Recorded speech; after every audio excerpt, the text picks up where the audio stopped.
Yes, verified, easy access to the stories that matter. You need the Bulletin app. Trusted news from the Independent in simple bite-sized format. Download Bulletin today on iOS or Android. Bulletin, trusted news for seriously busy people. You know that guy I've been seeing? Turns out my sister's been seeing him too.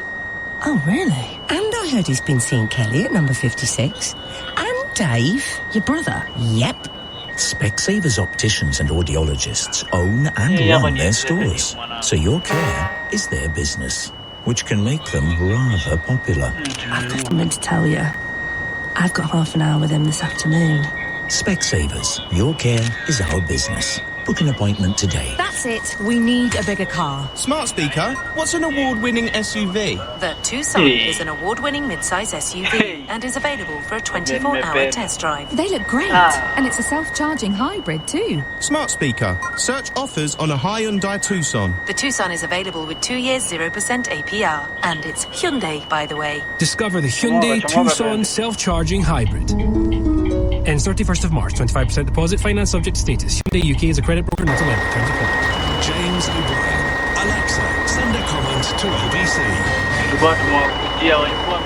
It is 10 minutes to 12 and you're listening to James O'Brien on LBC. I don't quite know to unload on that, actually, with regard to this Donald Trump post that features Michelle and Barack Obama's heads superimposed onto monkeys' bodies. Yes, you've heard me correctly. Can't wait for Dick Littlejohn's column about why Donald Trump's so brilliant and Keir Starmer's so awful, and why everybody has been waiting years to see Obama's head superimposed onto monkeys' bodies. And thank God his hero, Donald Trump, is the man to deliver it. But I just realised that is pretty grim. I'll explain more after 12 noon.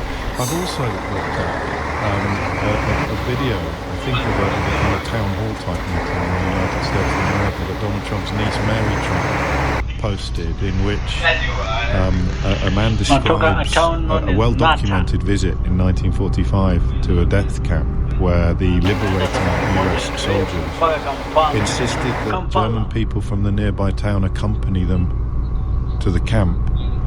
And you can probably work out why. If I throw Alex Pretty's name into the mix as well, you can probably work out why I just used the words that I used. And the ease with which we could look away, gloss over, never excuse, but perhaps roll our eyes and move on from another moment that would have been of unparalleled awfulness. Just 2 years ago. Anyway, that's coming up after 12. Before then, Starmer, more on Starmer, more Starmer drama, which feels like something of an understatement. But how have we come to this, asks Laura. A decent man in charge who tells the truth, apologises for his mistakes, and is capable of changing his mind when circumstances change, is now in danger of losing his role. It's so telling how far we have fallen. If you'd sent that in earlier, I'd try to get an hour of response out to it, because I think it's a fascinating analysis. It's one I almost wish I wholeheartedly agreed with, but I think the size of the mistake, albeit that everyone's got this wonderful 2020 hindsight, the size of the mistake is underpriced in your analysis, Laura, but goodness me, everything else is right there. Decent man in charge, tells the truth, apologises for his mistakes, changes his mind when circumstances change, all of which could be either disputed or even typified as negative, but which certainly is not immediately and obviously wrong, is now in danger of losing his role, which is why I was obsessed at 10 o'clock this morning with looking at it through the lens of recent politics. The lens of recent politics. Ben is in. Here we go. Ben's in Benidorm. Ben, what would you like to say? Thank you for taking my call. I bet you sometimes wish I was Steve from Stevenage, don't you? Steve from Stevenage. Hal from Halifax would be okay. Brian from Brighton. Benidorm is all day long. Thank you very much.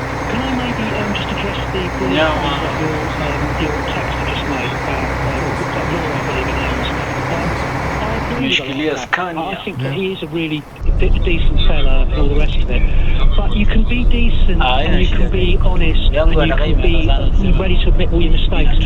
But equally, you can be a bit rubbish, right? And I think look, my wife has said decent fella, but I'm often very rubbish about stuff, yeah?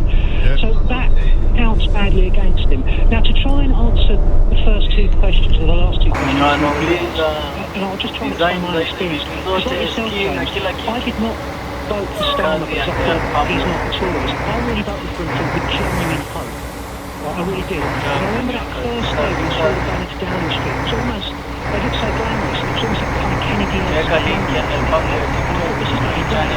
And that was followed by disappointment after disappointment after disappointment after disappointment. Then this thing comes along, and it's the point where disappointment metastasizes into disgust. And you can't get over this. 4,000 kilometers. Actual disgust. Yeah, at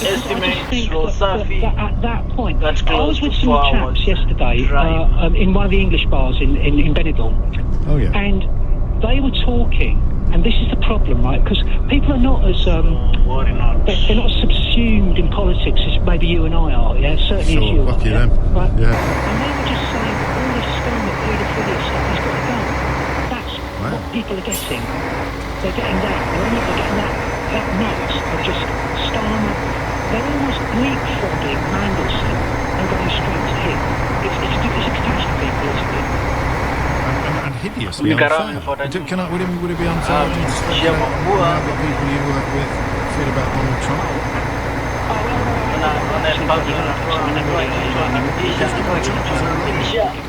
Keir Starmer's not in as I explained to them, So this is where the St. Petersburg bot farms start working, bringing grooming gangs into it, lumping it in with other scandals. So the people who claim that Europe and the UK in particular has become somehow overtaken by child rapists are the people in the United States of America who are doing absolutely nothing. All their mates who are absolutely correct. Absolutely correct. And actual child rape. Nothing to see there we need to move. But hey, over there are some stories we made up all Gari Nigerisa coach. What I think they believe, what other people are beginning to believe. I mean, it's hard to know sometimes, because I listen to your phone-in, so I think I'm getting a quite a narrow perspective. I listen to yours and Sheila's phone-ins, but I get quite a narrow perspective British people. Thinking, you're getting a full-throated perspective on what's actually true and happening and real, but that, of course, is not, unfortunately, half the story anymore. Yeah, and I think that when you're in when you're abroad and you've got a lot of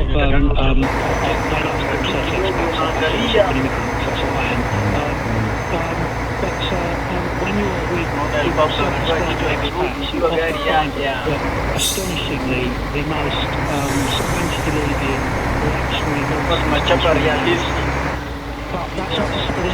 realistic. No, and they're in the box seat. They are, whoever is left behind in the four countries of the apocalypse move on to their next triumph, their next challenge, and the rest of us have to clean up the mess. And I guess we thought Starmer would, and he tried, and it looks like he has not succeeded. Thank you, Ben. Stay safe. 11:57 is the time. Peter is in Gillingham. Peter, what would you like to say? I understand why Starmer did it at the time, appoint the ambassador of Ferrero Rocher and Defence Against the Dark Arts. If you'd have done your HR analysis on that, Mandelson did have some. He is a snake. He's at least as oily as Trump. He's our snake, wouldn't you? He's our snake. Yeah, so he could have faced down Trump's temper tantrums and his toddler. Did I say toddler tantrums? Yeah. And he could have done all that. And I think he was probably lobbied by McSweeney and co to not overrode any central analysis. What can he do now? That we said he did what can he do now? What's your answer? I think he stood up for decency and rule. I'm not a fan of Starmer or Labour, actually, and I say that. Sure. It comes with some terms and conditions. No, I'm coming now, but if you are killing me, he's the architect of do I kill you up under me? He also decided to get rid of Brexit got to be ended as soon as possible, not in 2032, as my Labour MPs tell me. If he wants to fix the fundamental, he's got to do that. And a policy made which praised the far-right must stop, which your previous caller did say.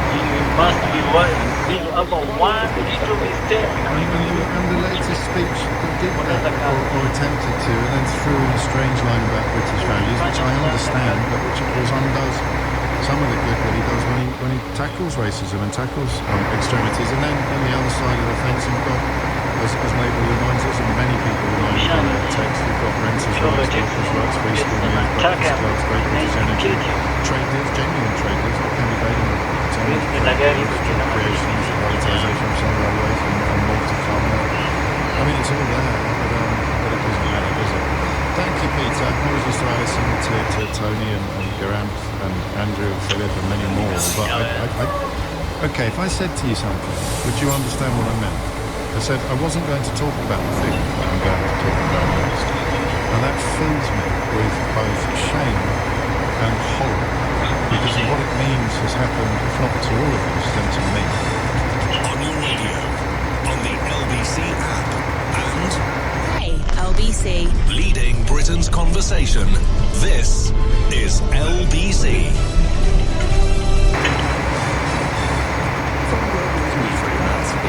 Senior ministers are to handle any electronic communications between themselves and Lord Mandelson. The government is preparing to release files about his appointment as US ambassador, despite his ties to Jeffrey Epstein.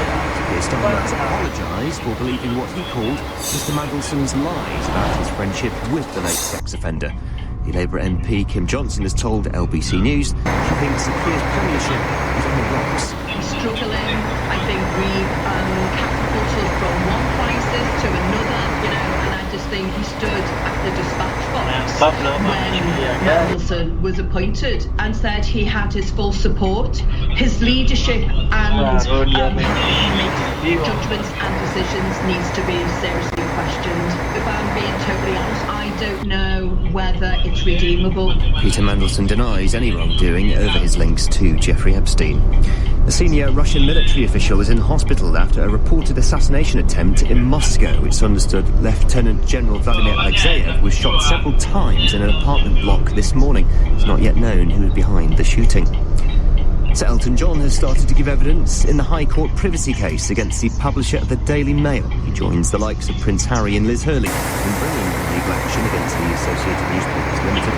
A&L has strongly denied any wrongdoing. Health Secretary Wes Streeting has told LBC that a debate about the student loan system is worth having. He's admitted it's quite tough for graduates, many of whom have accrued tens of thousands of pounds in interest. Chancellor has insisted last month the system is fair and reasonable. Mr Streeting was asked on LBC's call the cabinet if he agreed. I do think we need to look in the round of all of this. I think there's a debate for us to have as a country about what our priorities are.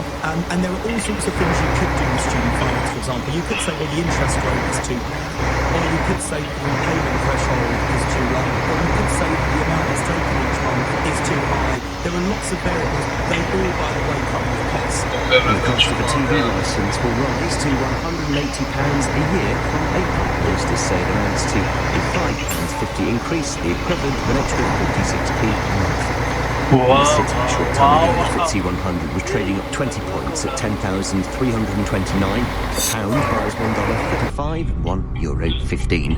LBC weather cloudy without rates of rain pushing north some easterly areas in the south, a high of 12 degrees. From the Global Newsroom for LBC. Things are really heating up in the country's smallest house. Dad! Screamed Mia Mouse. We could save around £100 by setting the boiler flow temperature to 60 degrees. And turning radiators down in rooms we don't use. Interrupted Mo. Yes, Mo. Turn them down, not off, said Mia. Plus finding and blocking drafts, said Mo. Should save enough to increase our allowance. A little saves a lot. You could save around £100 a year off your energy bills with 3 tips at gov.uk/clean energy. This is LBC from Global, leading Britain's conversation with James O'Brien.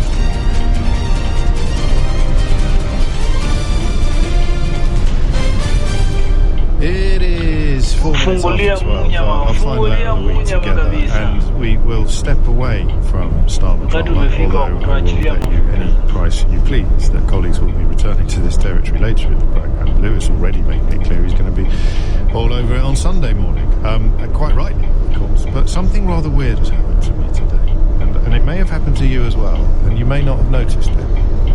So, I don't know what social media platforms you're on. I'm only on Blue Sky these days, and sometimes things happen elsewhere that migrate to Blue Sky because people feel that they deserve an even wider audience than the one that they've achieved on Twitter, as it used to be known, or in this case Truth Social, which is the one, of course, that Donald Trump set up.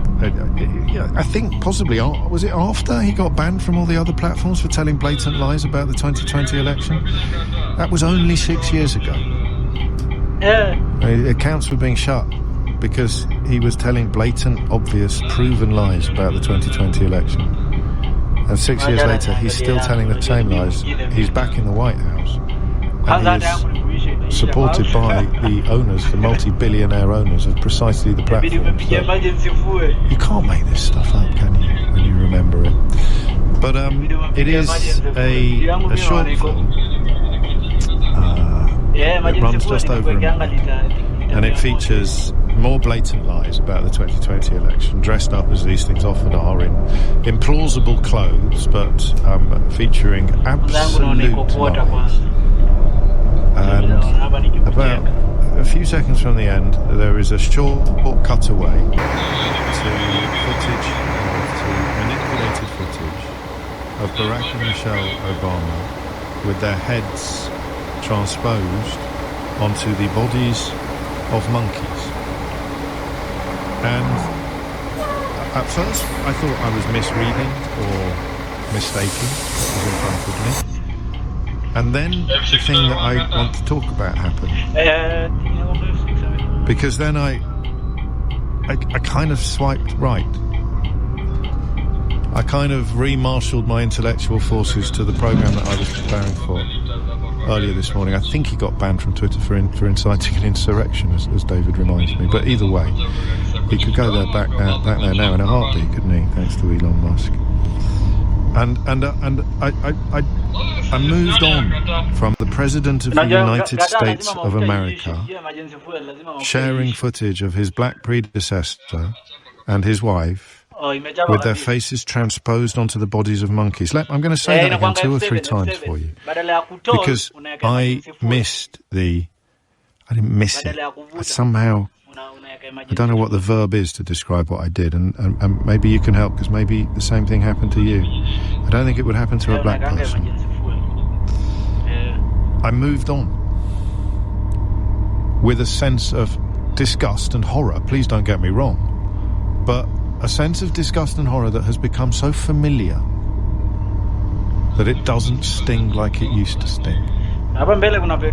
Some of this will be, I think, white privilege. We'll examine it properly together shortly. But I moved on from, wait for it, the United States, the President of the United States of America, sharing manipulated footage of his black predecessor and his wife with their faces superimposed onto the bodies of monkeys. The kind of racism that even our great facilitators of racism in the UK media would have to, dare I say it, would have to condemn. I can't say that out loud anymore. I would have done 2 years ago, I would have done 5 years ago, but you pick your favourite racist in the UK media and you tell me whether you think they'll call this out, whether you think they'll dedicate a column to it, or an hour of their programme. And I can get on my high horse about that, but I nearly didn't dedicate an hour of my programme to it. I nearly didn't draw your attention to and focus on the President of the United States of America sharing footage of his black predecessor,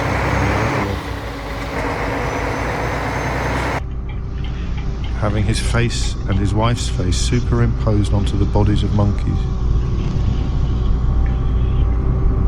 And I don't know what that means. I don't know what's happened to us. What are the words you're thinking of? Desensitized? I mean, you might well be traumatized by the image that I'm describing. Have I become fatigued is a good word. Have I become fatigued by it? It's not quite fatigue. I don't know what the word is, because the horror and the disgust is there, but it's so constant now that it doesn't reach the parts of my consciousness it used to reach. The capacity to be shocked has disappeared. Is it? Anesthetized. God, you're good. Thank you, Dan, for that one. Anesthetized. But I was poised to move on. And this is not a moment to reflect upon, because that's my problem. And if you're suffering from that problem, we may one day work it out together. But today is not that day, because the second thing I thought of when I caught on to myself, the second thing I thought of and remembered when I realised what had happened to me. You know, the king of the centre is Dahats, not responding viscerally and immediately and violently to footage of Barack Obama and his wife having their heads superimposed onto monkeys' bodies in film shared by Donald Trump, the President of the United States of America. Extraordinary racism, overt racism, irrefutable, disgusting, hideous racism from the very top of the Western world's power structure. Hopeless and hopeless, says Paul. Hopeless, maybe, never hopeless. See? And the second thing I remember was the phone-in I conducted a million years ago when Barack Obama became President of the United States of America. And I think it was white naivety or innocence that meant I was shocked to discover so many black Britons celebrating that victory in ways that I, as a white man, could understand when they were explained to me. But I could never feel. I could never look at my daughter as one caller told me she was looking at her son and believe that morning that what had seemed impossible the day before was possible now. I mean, I wish it hadn't in some ways, and this sounds a little bit silly, but I wish that phone-in hadn't happened in the days before the viral clips and the YouTube films and all of the other things that mean that what we do together today is no longer the radio equivalent of fish and chip wrappings. So, newspaper today, fish and chip wrapping tomorrow in the olden days, but is actually there forever. In some ways. If people mind to look for it, they'll be able to find it. Not true. You will be able to find it. But that morning, all those years ago, constituted one of the most magical things that's ever happened to me on the radio, or at work at all, and possibly in my life. Black British people explaining to me why Barack Obama's election changed their world. Changed their world. And having the grace, the kindness and the generosity to take me with them on a journey of understanding. And then this morning, the current incumbent of that office shares footage of that man and his wife, Barack and Michelle Obama, which would not be tolerated by a primary school teacher. Footage of them with their heads superimposed onto the bodies of monkeys. And what do you do now with it? Do you even bother pointing out that the election lies are something else we should be focusing on because he's getting ready to resurrect the lies in order to undermine the midterms and possibly the next presidential election? Do you? I hope nobody would do this, but I'd have some under the waves. This, like it is like to live with racism. This isn't new. We normalize behaviours like this when we're very young to survive. You've reached the point where you've noticed. And I don't think there's any other way to do this, Doctor, than to invite you to tell me how hurtful this is to you. What memories it resurrects, what horrors it revisits, and how important it is. Because if the arrival of Barack Obama in the Oval Office was so important to so many, then the presence in the Oval Office, in the same office, of a man who would share footage of Barack Obama and Michelle Obama's faces superimposed onto the bodies of monkeys is a moment of comparable importance. So I just want you to tell me what this does to you, because it doesn't really matter what it does to me. I'm never going to be in the shock of this sort of white supremacism or racism. If I ever find myself hurt by it, it will be for allyship, not for ethnicity. It won't be the colour of my skin that brings me to the attention of these vampires. It would be my compassion for it, more obvious and more immediate. It's so disgusting.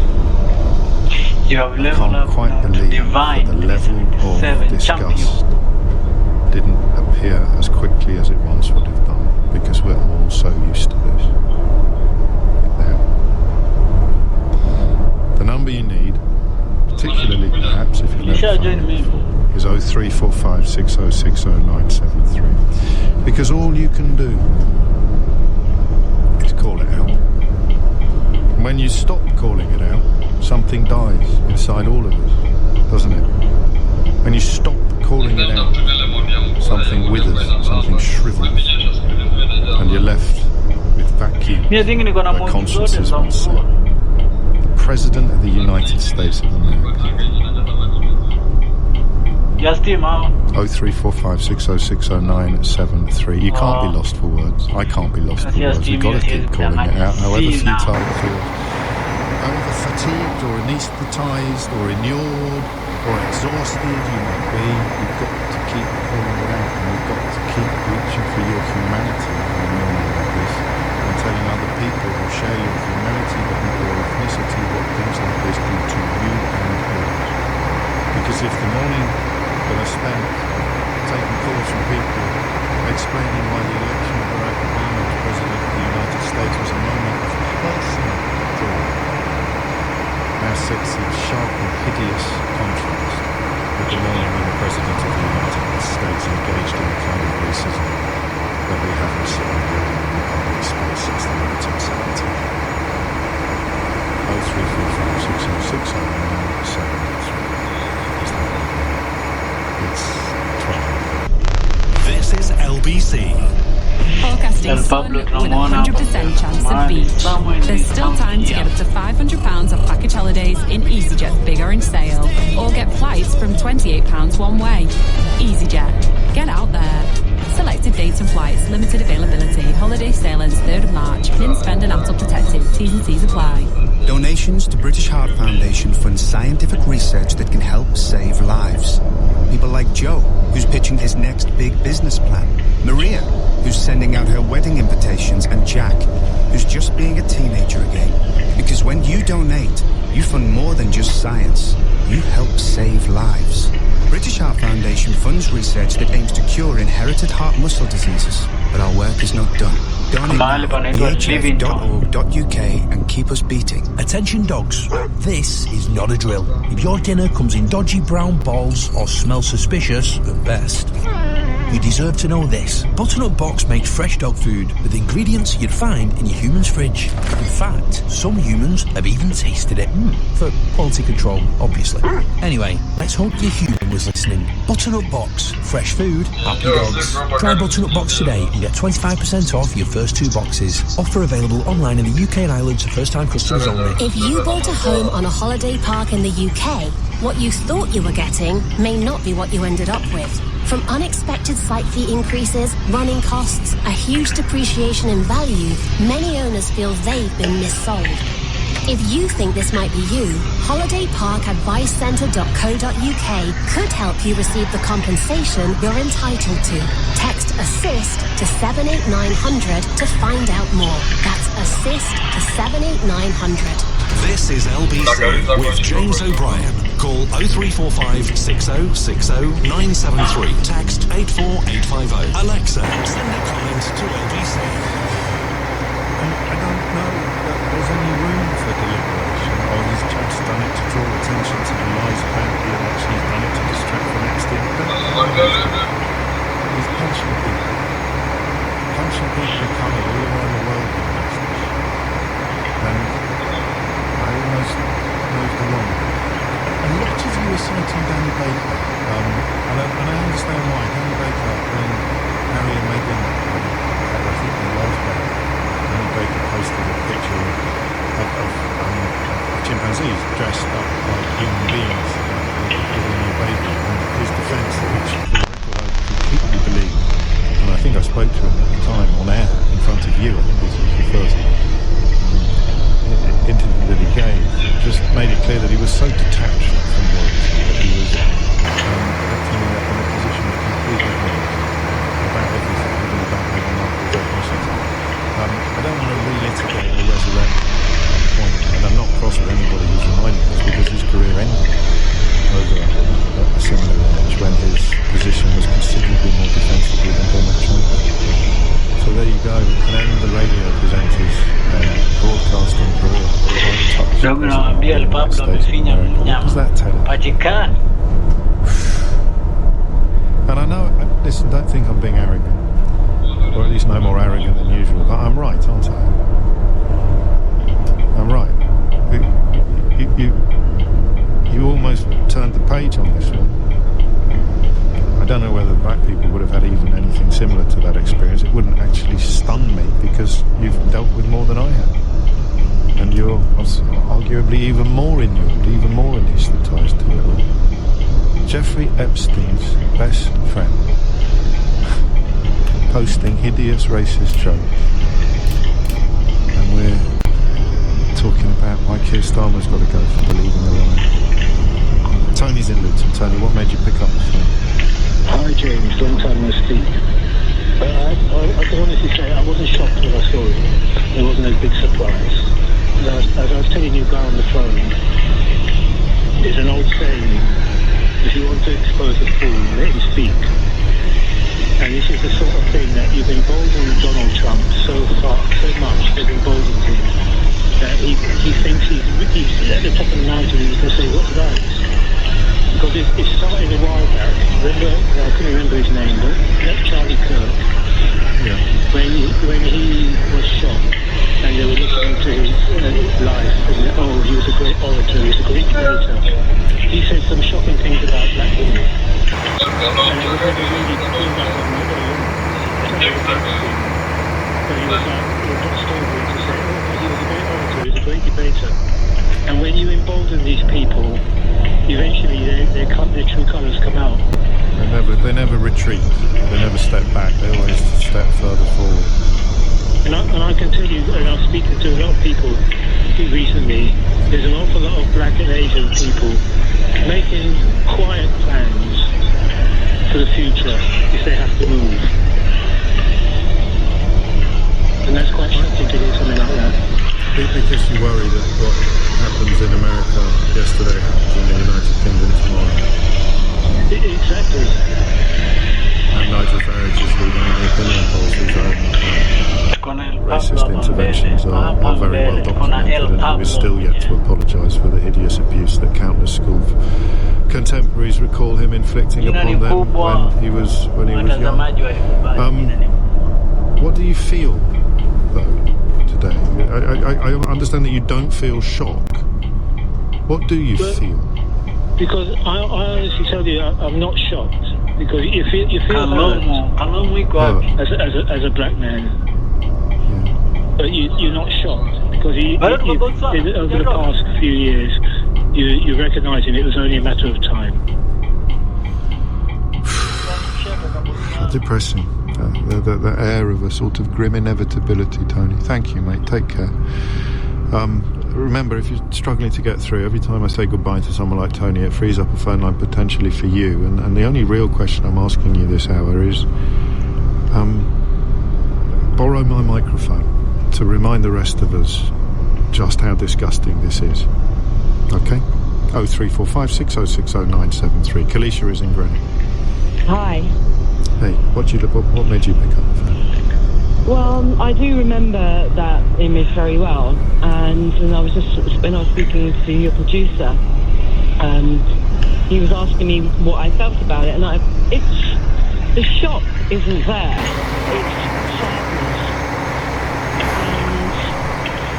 and just like the previous caller said. But that's again, that shock, that hurt gets less and less and less. I myself, I'm Indian, so I'm one of these people. I get pushed down, I stand up, go again, and I always, I'm always for the underdog. However, there's no ramification for anything, and it was and I began to say less and less. Only for my own self-preservation, because it's me that is left with that anger, that hurt, that frustration when nothing is done about it, where no one is held accountable for their actions, especially when, as you say, you're on top of the mountain. And because if he's not held accountable for his actions, absolutely, and what's at the bottom of the mountain? Rubble. It doesn't matter what goes there. Nothing's going to touch the top. Everything just goes to the bottom of the mountain. And, again, as I was saying to your producer, it's my own self-preservation. Now, I just kind of I notice it, and don't get me wrong, I do stand up for things when I see things which aren't right, especially whatever it is. But you just get people just shrugging, so, you just got to live with it. And I'm like, no, you can't just live with it. You see, I've done a lot of phone-ins over the years, and obviously I have a lot of friends from backgrounds that are very different from mine. And one of the things that people like me need to be educated about is the generational shift in families with a recent history of migration. It's a bit different from those of us with Irish heritage, and parents would subscribe, or grandparents, I'm getting very old, would subscribe to the keep your head down and don't make a fuss because they lived in a world where this kind of imagery and this kind of racism was commonplace and not just tolerated, but actively enjoyed. And then the next generation began to fight back, whether you were talking about Dr. King or Malcolm X in the United States of America, or you're talking about people like Bernie Grant, Diane Abbott in this country, the next generation would start to fight back. And then the generation after that, featuring people like Akala. And it was tricky for me to understand sometimes why the parents of those generations and the grandparents of those generations had been so quiet. And the answer was that the mountain in front of them was too big to climb, and therefore there's not much point even starting. And their sons and daughters and their grandsons and granddaughters started climbing. But now, things like this make me wonder, and this is what your call has done to me, so I want to clarify that I've understood you correctly. It feels like they're slipping back down again. Absolutely, because, as they're climbing up the mountain, the person at the top is just throwing rocks or pushing more mud down. So that route, that climb gets heavier. And as you're taking one step up, you're taking 2 or 3 back. And what would I don't even know, I bet you don't, I think, what would a welcome reaction look like from, I don't even ask Donald Trump supporters or cheerleaders in the UK politics, the likelihood of Nigel Farage or Richard Littlejohn coming out with anything to say about this is pretty slim. What would a meaningful response from people that you might expect a meaningful response from look like? You're not, James, I don't know, because any response would be disingenuous. Yeah. And if Donald Trump can do it, can't wait. People will be wondering, and they'll be testing it, and they're already shutting people. This is such a huge amount, and yet we almost missed it. I almost underplayed it. 12:30 is the time. Amelia Cox has your headlines. Senior ministers will hand over any electronic communications between themselves and Peter Mandelson. MPs voted for the government to release files about his appointment as ambassador to the US in spite of his ties to Jeffrey Epstein. A senior Russian military official has been taken to hospital after being shot several times in an apartment block. It's not yet known who was behind the shooting of Lieutenant General Vladimir Alexeyev. And Sir Elton John has described alleged invasion of his privacy in the media as abhorrent. He's given evidence in a trial against the publisher of the Daily Mail. LBC weather, mostly cloudy today with outbreaks of rain pushing north and east. Blustery showers in the south later. These will be thundery in the southwest, a high of 12 degrees. This is LBC. At Lidl, there's always more to value. Like switching from Sainsbury's to Lidl and saving £32 on this week's big shop at lidl.co.uk/save more. Which means a stocked up fridge of big brands, award-winning own brands, and your fresh five a day with extra helpings encouraged. Lidl, more to value. Prices checked 2nd of the 2nd, 26. Sainsbury's also sell other products. See online for more details. You want £1 million? I'd love £1 million. So you enter the birthday draw and you think of a way to spend £1 million. I'd deposit regularly into a retirement fund that safely tracks the market. It's a lucky day, and you win the birthday draw. And you buy a snake and a superbike instead. Is it your lucky day? For your chance to win £1 million, just search the birthday draw and enter now. From Global and ITV, 18 plus UK only, no purchase necessary. Buying a home on a holiday park was the retreat you always wanted. But then came unexpected site fee increases. And that was before the dramatic loss in value. If you bought a home on a holiday park in the UK, you may have been missold. HolidayParkAdviceCentre.co.uk could help you receive thousands in compensation. Text ASSIST to 78900. That's ASSIST to 78900. You know, people ask me, what's my good place? It's in the garden, playing football with my girls. It's also knowing that because my pension is with Pension Bee, I get a beekeeper, a UK-based account manager for support should I need it. You're not very good, Dad. At Pension Bee, we believe that when your pension is in a good place, you're in a good place. Download the app or go to pensionbee.com and be pension confident. When investing, your capital is at risk. You know that guy I've been seeing? Yeah. Turns out my sister's been seeing him too. Oh, really? And I heard he's been seeing Kelly at number 56. And Dave, your brother. Yep. Specsavers opticians and audiologists own and run their stores, so your care is their business, which can make them rather popular. I've got something to tell you. I've got half an hour with him this afternoon. Specsavers, your care is our business. Book an appointment today. James O'Brien on LBC. Call 0345 6060 973. Is it news? I think it probably is. Should it be in news bulletins? Donald Trump has shared footage of Barack Obama and Michelle Obama's heads transposed onto the bodies of monkeys. This is what I mean by being battered, if not into submission, and into profound confusion. What would have been the story if this had happened 5 years ago, 10 years ago, 15 years ago? What if the British Prime Minister did something like this? I don't want to say I just don't know anymore, because that sounds like surrender. I really hope it isn't. David's in Bayswater. David, what would you like to say? Hi, James. Yeah, so I think I'd have to be very naive to say I'm really shocked with it, because it's part of the course of him, isn't it? This kind of casual racism, and this is not even casual. This is like extreme kind of racism, isn't it? But it's the worst. Well, yeah, it is. Yeah, just to give you a bit of background, I'm mixed race myself. I came to England in 74 when I was 11, right? And I was in Basingstoke, and I went to an all-white school. It was virtually just 3 of us who were non-white.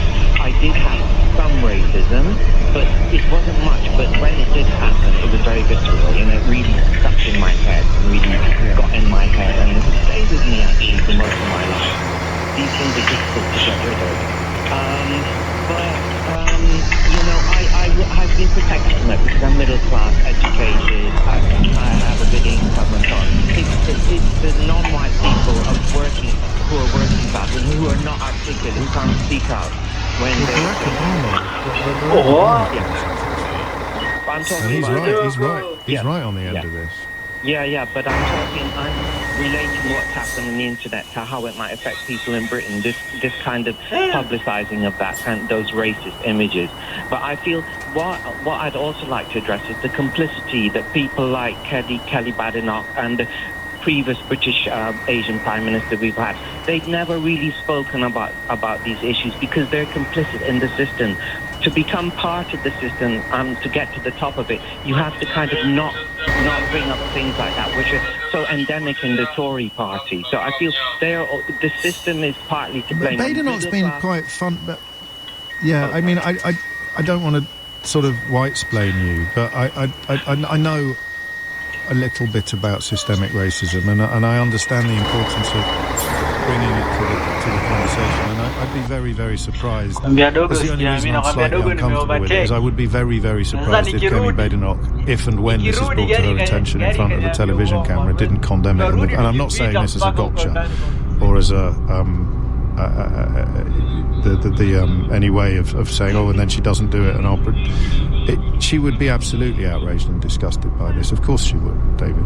If you look at it as a continuum, she made very racist comments about immigrants and immigration into this country. So I'm afraid she does not. Her projection of non-white people and the immigrants she's talked about are all non-white. So I don't really agree with you fully about Kelly Badenoch. I think she has a lot to make up. Well, all I said is that she will condemn this. This is directed at her and her children. This kind of racism, and she may be very, very imperfect in other areas of race relations and the race debate, but I don't think I can let it pass that she would be comfortable with this or encouraging of this, because she categorically, I'm supremely confident that she wouldn't. What is it, and I hope this question doesn't sound aggressive, because it really isn't meant to, but what is it about being middle class that you think somehow allows you to respond to this with less trauma than a lower class or working class person? The people you mix with are, even if they're racist, they're not going to be overtly racist because it's not impolite. But a working class, non-white person will be exposed. We will be living in environments where people are just more aggressive physically and verbally, and they don't have all the filters maybe the white middle class racists might have. So you wouldn't be exposed to that. And that's why I feel I've been protected from it. But not having said that, I've still had trauma because of the racist methods. And obviously images like that also get to me, but I'm not surprised at all because Trump is what he is, isn't he? He's just an embodiment of racism. He is a racist. He's an obvious racist. Once again, thank you. That's really helpful call, David. And thank you for allowing me this ignorant question. Ignorant in a good sense, as in I didn't understand it, as opposed to ignorant in a bad sense. Describes Donald Trump, well, inadequately, really. If I'm wrong about Kemi Badenoch, I'm wrong about Kemi Badenoch, and I will say so if and when she is asked about this particular issue. But I know that the money Stephen Hester gave to the party before it emerged that he had said hideously racist. They never talk about Stephen Hester, do we, eh? Funny that. Every sort of minor transgression in the Labour Party playbook gets raked over and resurrected on an almost daily basis. Callers today even referencing Keir Starmer's suits and spectacles that he got from Wahid Ali. But the fact that the Conservative Party took millions of pounds from a man who explained how dying habit made him want to shoot black women never gets mentioned at all. I wonder why I sometimes like to bring back previous experiences with Tory Prime Ministers to a discussion about the current climate of the world. What a mystery. The clip that Mary Trump has shared online, and I'm going to play it, although it features a white man, but you'll understand why. A man, all we know about him is a local resident called Walter. He was at a city council meeting in Arizona just a couple of days ago where the possibility of opening a human warehouse, to use a euphemism, or a possible latter-day concentration camp for kidnapped, confiscated, arrested foreign-born people in America was under discussion, and it's a bit of a weird one that this was bouncing around my brain last night, and then when I got to work this morning, I was shown by you actually the footage of Barack and Michelle Obama with their heads superimposed onto monkeys' bodies, because the question of what we do when we do nothing, what we allow when we stand by, what we become when we are exhausted into inaction, is addressed very directly by this, but I'm going to say by this remarkable man. Have a listen to this. I'd like to share a story from a local paper in Coldwater, Michigan, dated to the 9th of April, 1945. It tells how the U.S. Army under General Patton, the U.S. Third Army, came under what you might call a detention center just outside the village of Ohrdruf, Germany. The U.S. Army brought the leading citizens of Ohrdruf to tour the facility, which turned out to be part of the Buchenwald network of concentration camps. A U.S. Army colonel told the German civilians who viewed the scenes without muttering a word that they were to blame. One of the Germans replied that what happened in the camp was, quote, done by a few people, and you cannot blame us all. And the American, who could have been any one of our grandfathers, said, this was done by those that the German people chose to lead them, and all are responsible. The morning after the tour, the mayor of Ohrdruf killed himself. And maybe he did not know the full extent of the outrages that were committed in his community, but he knew enough. And we don't know exactly how ICE will use this warehouse, but we know enough. I ask you to consider what the mayor of Ohrdruf might have thought before he died. Maybe he felt like a victim. He might have thought, how is this my fault? I had no jurisdiction over this. Maybe he would have said, this site was not subject to local zoning. What could I do? But I think when he reflected on the suffering that occurred at this camp just outside of town, that those words would have sounded hollow even to him. Because in his heart he knew, as we do, that we are all responsible for what happens in our community. And I urge the council to take action to stop or stall, or at the barest minimum to think creatively about how to exercise oversight over this proposed ICE facility. Thank you. Just let that sit with you for a moment. The people that put them in power were responsible for what they did. Remember that the Holocaust did not begin with the death camps. The Holocaust began with propaganda and public racism, with impunity, with an invitation to people to resurrect and express the ancient hatreds that Donald Trump seems to have been weaned on. And there it is. People who put him in power are complicit in what he does. It's coming to quarter to 1 o'clock. It was Frank herself back to and they kept it long after it became clear that he described down there that he was not going to shoot poor black women. I might call him Stephen, so apologies to Stephen Hester, Frank Hester is of course the man that we are talking about, and it's very relevant in the current conversation, isn't it? Because I think quite a lot of nails just got hit on the head in that little excerpt, and when you think back to things that have already happened and the direction in which they would prove to have been pointing our society, more of your calls after this. It's 12:44. Coming up at 1 on LBC, Sheila Fogarty. Is Keir Starmer's lack of political nous the thing that's really done him in? And an exclusive insight into what Ukraine really wants from us. Sheila Fogarty at 1. Listen on our free Global Player app or the LBC app. It was just another day. A familiar drive through familiar country.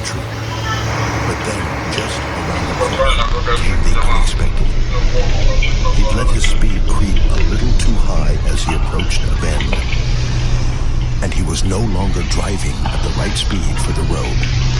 The scary thing is, he didn't even realize driving even a little too fast for the situation is a major cause of collisions, especially on country roads where you don't know what's around the corner. Think, don't let your speed Turns out my sister's been seeing him too. Oh, really?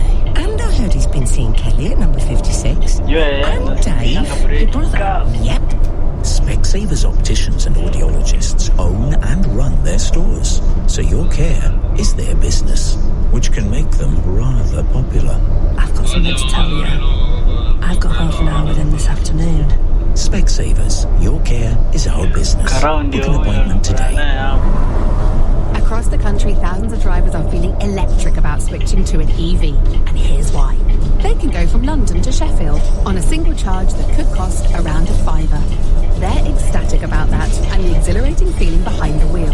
Plus, with charging made simple at home, they're always ready for the drive ahead. I can see why they're into it. Switch to an EV and get that electric feeling. Cost and range dependent on tariffs, model and driving habits. For full details, visit gov.uk/clean energy. That's it. We need a bigger car. Smart speaker, what's an award-winning SUV? The Tucson is an award-winning midsize SUV and is available for a 24-hour test drive. They look great. And it's a self-charging hybrid too. Smart speaker, search offers on a Hyundai Tucson. The Tucson is available with 2 years 0% APR. And it's Hyundai, by the way. Discover the Hyundai Tucson self-charging hybrid. Ends 31st of March. 25% deposit, finance subject to status. Hyundai UK is a credit broker, not a lender. Terms apply. At Lidl, there's always more to value. Like switching from Sainsbury's to Lidl and saving £32 on this week's big shop at lidl.co.uk/save more. Which means a stocked up fridge of big brands, award-winning own brands, and your fresh vibe a day with extra helpings encouraged. Lidl, more to value. Prices check 2nd of the 2nd, 26. Sainsbury's also sell other products. See online for more details. Leading Britain's conversation, LBC, with James O'Brien.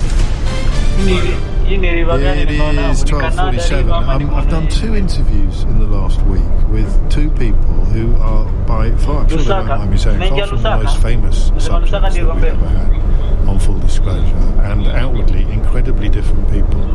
But they both tell tales of extraordinary journeys of overcoming adversity. And I mean, very different, and one much more obviously hideous than the other, but beautiful interviews. Not a word I use often, and profoundly moving for me as the person, the interlocutor. I'll share one of those with you shortly, and the other one probably next week, but do stand by for that. Before then, we're looking at Donald Trump. If you're just tuning in, please don't adjust your radios. Has posted manipulated footage of Barack and Michelle Obama's heads being superimposed onto the bodies of monkeys. And we're all sitting here going, yeah, that's Trump, Trump's going to Trump. Not very significant, conscious effort to treat this woman as we would have treated her for everything by racists and socialists. Grant and Doug, what would you like to say? Hello, James. Just literally picked up the conversation I heard on your car. Just I'm at work for a minute. I'm a little bit emotional, if I'm honest, because I come from a family. My dad's from India. I grew up with racism constantly. So, on the outside of my appearance, I look like I look Spanish Italian almost on the outside. So unless you kind of knew my family, you wouldn't assume any others. But I got a lot of. I had it growing up. Up until about my 20s, it was quite bad, and it kind of died off. Now I've got friends. My best friends are black. I've known all my life. Got parents, got children, my best man at my wedding, ushers, everything like that. I can't honestly be in a pub with them and look them in the face and talk about this and show what that is. First, this is the President of the United States, undoubtedly the highest seat in the world. Supposedly the leader of the free world, posting something up on his Truth social platform that is absolutely abhorrent. And it's when are the people in the States, when are the competition, the people that face it, when are they going to say enough is enough? This man has done so many things that are impeachable. I mean, this is morally abhorrent. It is just an absolute abomination of a post. His whole administration needs to just be completely taken out of office.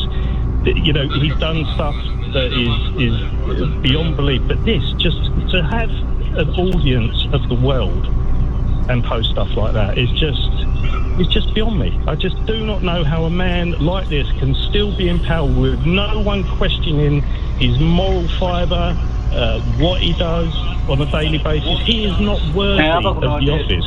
You know, he's not a president. He is not a person. He is beyond belief. It just cannot be allowed. When will they do anything? When will they say enough is enough? But he is doing everything in his power at the moment to prevent him ever having an opportunity to do so, although that is far from guaranteed that he'll succeed. I wonder if you can work out why this has hit you so hard, because you people are just the latest in a very, very long line of egregious behaviour. I think from what, you know, as I said, literally, I've got the current that you talked about, I had to look online to see if it was actually true, and somebody on Blue Sky had actually put an image up of it.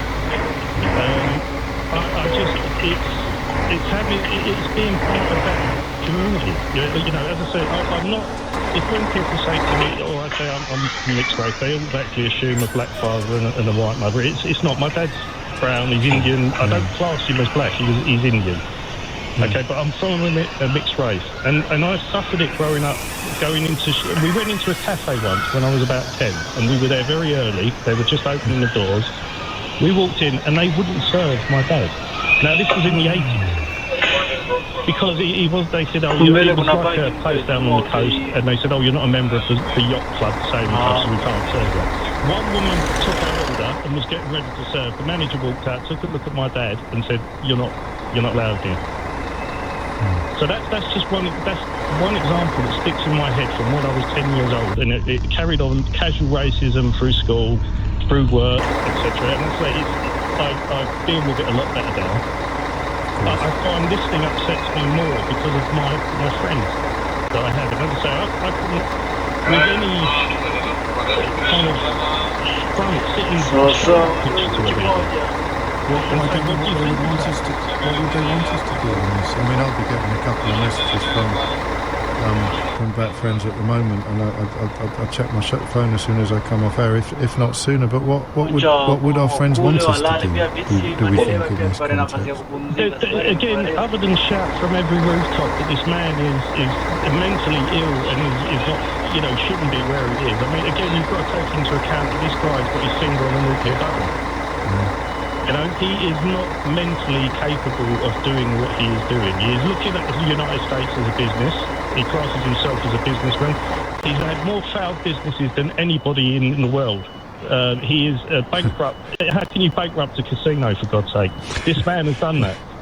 And he's taking. But this feels different for some reason. It's just this is kind of. I've watched him over this second term. I've watched him destroy a country. He's bringing his people down, and now he's putting out tweets. What do you call it, on Truth Social? I mean, that in itself is an absolute joke. Calling the platform Truth Social when he puts out nonsense like that. And it's refreshing sometimes to hear somebody like you coming at it cold, because when we're immersed in it, the difficulty, the danger of not being sufficiently shocked. I'm glad that you were so emotional when you came on air. I'm glad that the pain in your voice, which is born of compassion for your friends more than it is for fear of what this represents for people like you or your father, although that fear of traffic going backwards is in your voice as well. But I'm glad I can hear the trauma in your voice, because that's the thing that gets overlooked when we are bombarded with it. It's just he's not fit to do that. And I was actually calling him for two reasons. As I say, I'm a big advocate for Blue Sky. Me too. Actually, it's getting better all the time. It is getting better all the time, and this is where you get the actual news that comes in. And I saw that thing about the the concentration camp that they're going to set up. And that's what it is. It is a concentration camp. And on Blue Sky I posted, they said, as a race we have learned nothing. You know, there's a species. I put up a picture of a concentration camp, Jewish concentration camp, one from Bosnia. I didn't have a picture from one in America, but that's the next step. And all of the years of us killing each other, wiping out a complete race, or attempting to, we've learned nothing from that. And that man is allowing that to happen again. It's about his encouraging. It's not just a Grant, thank you. Thank you. I wish I could talk to you for longer because I can hear the pain in my voice, but I'm nearly out of time, and I want to push people towards an extraordinary full disclosure interview, but we'll talk again. We may return to this territory next week, and just a little reminder that a few of you have reminded me of, a lot of what the Nazis did began with the depiction of Jewish people as rats, and what Donald Trump is doing today is depicting black people as monkeys, dehumanising, othering. This is a little clip of an interview I conducted with Mark Constantine, whose name may not immediately be familiar to you, but you will know his business, Lush, which is impossible to walk past without being overcome by fruity fumes and tempted in to, I don't know, to buy delicious products. But he's an exceptional man. It's the only interview I've ever ended by saying to the subject, before you go, and I don't even know if this makes the edit, can I just tell you that you're fantastic? And here's a little indication of why. There's a very popular perfume in Lush called Karma. And what Karma was, in 1973, I was living in London. And to be honest, the drug culture was dreadful. It was just people were slipping off chairs everywhere. And I lived just around the corner from Kensington High Street. And at that time, cheap incense materials from India, you know, they were everywhere. And so there was this really, really strong smell of that. So I was trying to create that. Damp bedrooms, a little bit of damp bedroom, a little bit of this, a little bit of that. So I built that as my, in a way, my 1973 perfume. And then I had to have a couple of the, I don't know why they were there, they were shop fitters who were quite old hippies. And they had a van with a, this is only, well, it's 25 years ago, but they had a van with a flower on the side. Right. And it was getting a ticket. And I heard one of them go, bad karma, man. And you were like, you think I hadn't heard that for a long time. And then I thought, well, I'm going to call it karma. But also, in amongst that was Radiohead's Street Spirit. So, because all the notes are of a sort of intertwining middle thing, and I wanted to make this very creamy smell to it. So, different things there. A bit of a memory, a bit of a piece of work, a bit of a... Oh, what did he just say? Is there a form of neurodiversity here? If you're associated... I have synesthesia. That's the phrase. I thought synesthesia was something else, was colours and sounds. Well, no. I was in a big group of 50 people, and I tried to describe the way I smell something, which is... So, for example, tea and coffee is circular, chocolate is square. As things go up one side and come across, I can smell something that's incomplete. Right. You know, I know that you're always like, and I can say that to someone else, they agree with me. When you've got an issue, you think everyone's got it, because no... Includes one pre-selected board. Double range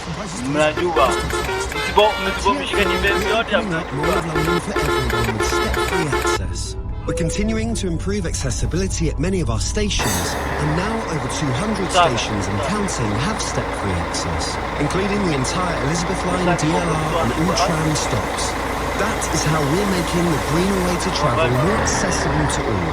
Search TfL Improvement Plan. To the Mayor of London and TfL, every journey matters. Greener than total estimated petrol and diesel car emissions. When you're smiling. Banning Dental Group Clinics. With over 5,000 top-rated Google reviews. Keep on smiling. Donations to British Heart Foundation fund scientific research that can help save lives. People like Joe, who's pitching his next big business plan. Maria, who's sending out her wedding invitations. And Jack, who's just being a teenager again. Because when you donate, you fund more than just science. You help save lives. British Heart Foundation funds research that aims to cure inherited heart muscle diseases. But our work is not done. Donate now at bhf.org.uk and keep us beating. Sunday with Lewis Goodall on LBC. Text 84850. breaking news, the Japanese general election. I know it's still moving tonight. Actually, quite interesting. Japan's ultra-conservative Prime Minister Sanae Takachi is set to seize more power. It's been projected a big majority for the Japan's LDP, who've been in office for decades and decades and decades in Japan, pretty much. Looks like she's going to get a really big majority, between 300 and 366 seats of the 465 seats in the Japanese parliament. So a big moment for Japan's first female prime minister. Turning to the other side of the world, though, a citizen-initiated petition is now underway as of January in Alberta, of course, a province of Canada, long been considered perhaps the most conservative province of Canada. Lots of more instinctively pro-US voices, even during this period where Canadian public opinion has been turning against the United States. There is a proposed referendum question, which would be, do you agree the province of Alberta should cease to be part of Canada and become an independent state? Organisers must gather 177,000 or so signatures, about 10% of the voters in the last provincial collection, and must do so before May 2026. If successful, it will trigger a province-wide referendum later this year. Let's turn now to Mitch Sylvester, CEO of the Alberta Prosperity Project and the man indeed behind the petition which could trigger a separation referendum. Mitch, thanks so much for joining us this morning, and early for you, I know, so very grateful to you. Why do you want Alberta to be independent? Well, I think that problem is 100 years old. Alberta is actually the engine that drives a lot of the Canadian economy. We produce 80% of Canada's oil. And absolutely, the federal government continues to sabotage the industry. Absolutely sabotaging it, trying to shut us in. And the consequence to that is actually affecting our prosperity in a very direct way. And Albertans are a little bit tired of it, quite frankly. Does it not worry you, the idea of an independent Alberta? We've seen just how muscular President Trump has been with regards to Canada over the course of the last year or so, making threats, sometimes going ahead with those threats, bullying your prime ministers. Would it not concern you that Alberta would be much smaller, and as a result less powerful than as part of the whole to resist that pressure? Well, I don't actually, to tell you the honest to God truth, we're not on that. Let's be clear. And we have we don't want to be the 51st state, and actually make that very clear to everybody that we talk to as well. We're trading partners with the U.S. The Americans take 88% of our oil. So as a consequence of that, most of our trade goes straight south of us. And Alberta lines up with a lot of very conservative, as you said. And actually the government of Canada politics, and we've got unlimited immigration happening here.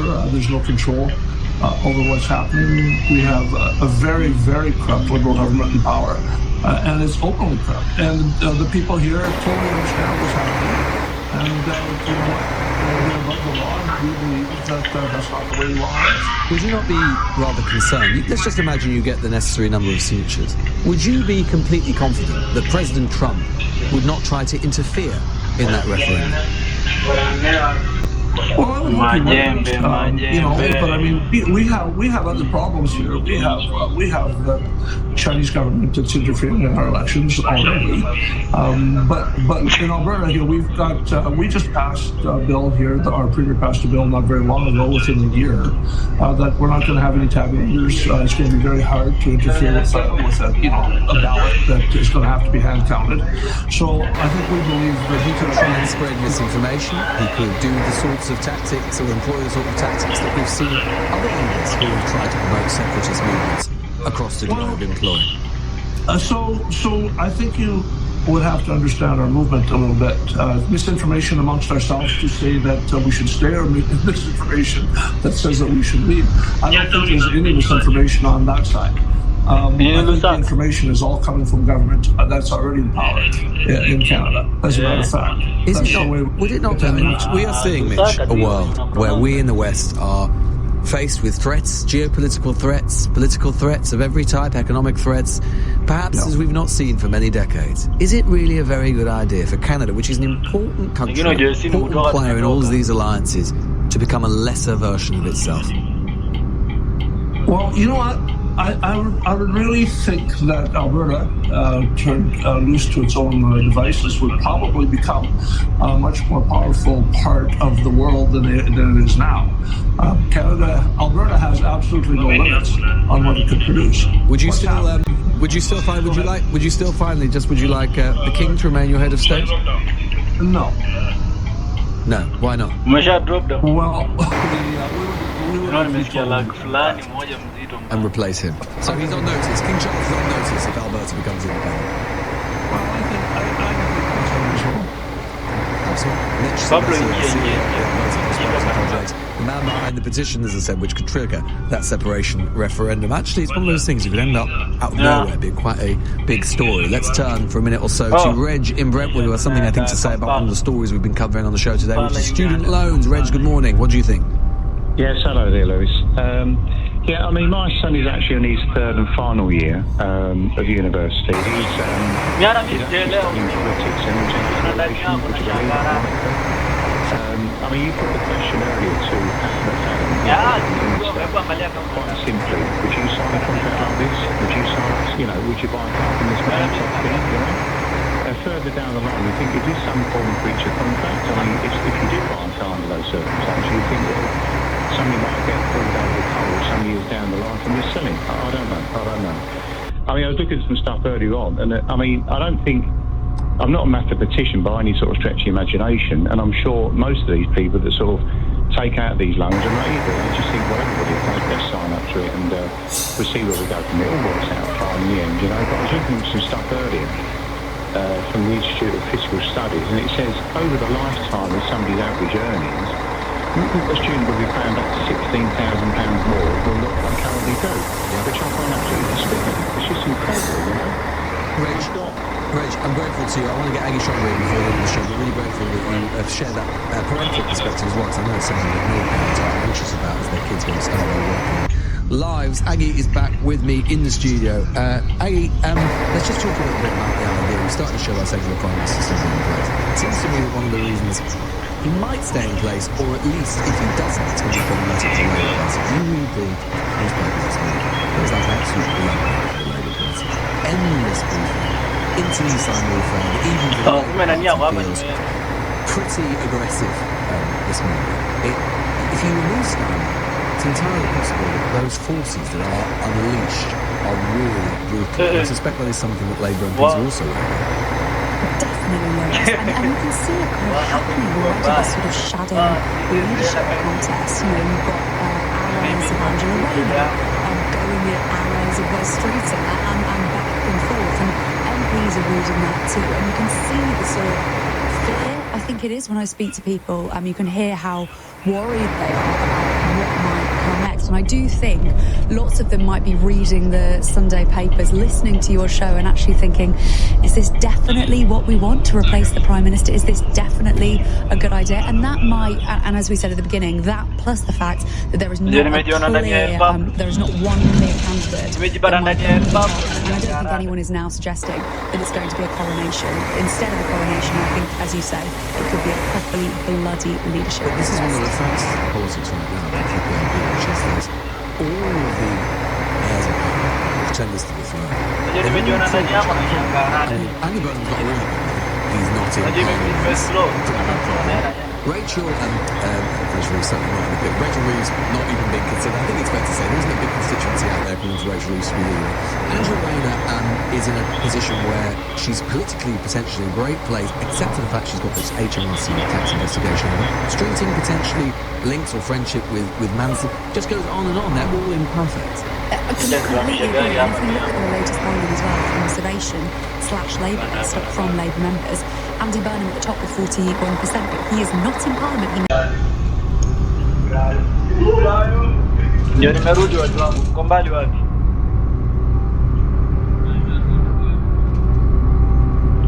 Yaani kushagwa asubuhi.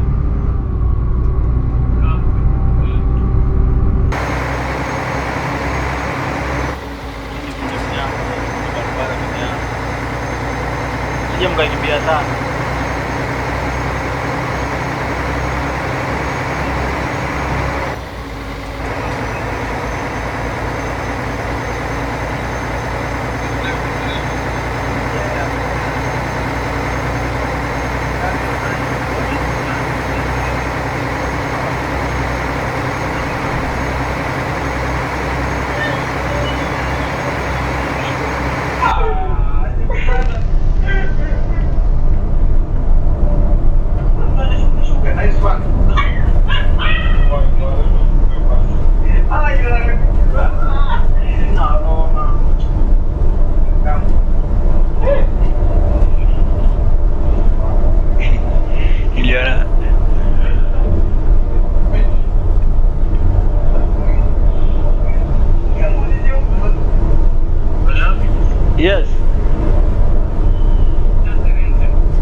no authority and no power over his party. We could already see that in the welfare reform debate that took place, which the government had to back down on. He's had multiple U-turns. He's not very good at getting.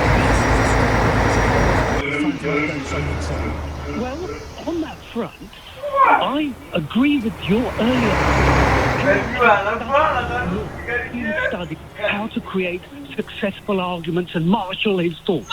He had studied that and he's practiced it in the directorial justice system. So he understands how to put forward a case. He could put that case succinctly to nullify all of this opposing voice. All of these voices, he could draw in the whole concept of economic together and present a case succinctly in favour of UK politics. Well, I'm not sure he's capable of doing that. I mean, I've had so many resets from this guy, pillars and foundations and heaven knows what. I can't keep up with the thing. He's not very good at articulating a vision. He's not a brilliant communicator. He's a flip-flopper. But if I look at the potential alternatives, none of them at the moment, today, in my view, as a British voter who wants this country to succeed, are better than him. Actually, right now. Dan, I'm going to let it go there. Thank you. Don in Farnham, good afternoon. Hello. Just to start, somebody in the commercial debate has got a great sense of humour. There was an advert for a car, Kia, a movement that inspires. I think that was most appropriate. You took the link down myself, actually, with your sort of summing up, because I phoned in and said to your colleague, looking at Gessenstein's point of view, in the way you say politics is brutal and realist, he should have taken a card out of, or should have taken a card out of John Major's pack, and say to the Labour Party, the Labour movement, under my vote no confidence, if you have no confidence, you need anything to the general election. Now, this is very interesting. This is a very interesting thing because the mechanic within the Labour Party is notoriously difficult for a movement leader. This isn't like a bunch of letters going to the 1922 committee in the Tory party, which we got so used to every few years. The way I understand the Labour Party, having a leadership challenge, is if a challenger or challengers are nominated by at least 20% of Labour MPs, which will be about 80 MPs in the parliament, and then they have to step down, or you basically force the Prime Minister to step down if cabinet ministers resign from the government. It's all quite messy, and then you have to have a vote amongst all party members, including union officials, about who they want to come in the place and whether that person wins or not. It's very, very difficult. Oh, I can understand that. But really, seriously, what is to stop him saying, you either back me or I'm going to call a general election? Because he will the general election, I imagine, anytime. Well, it's interesting because that's the nuclear option, and that is exactly what John Major did when he said, put up or shut up, effectively back me or sack me.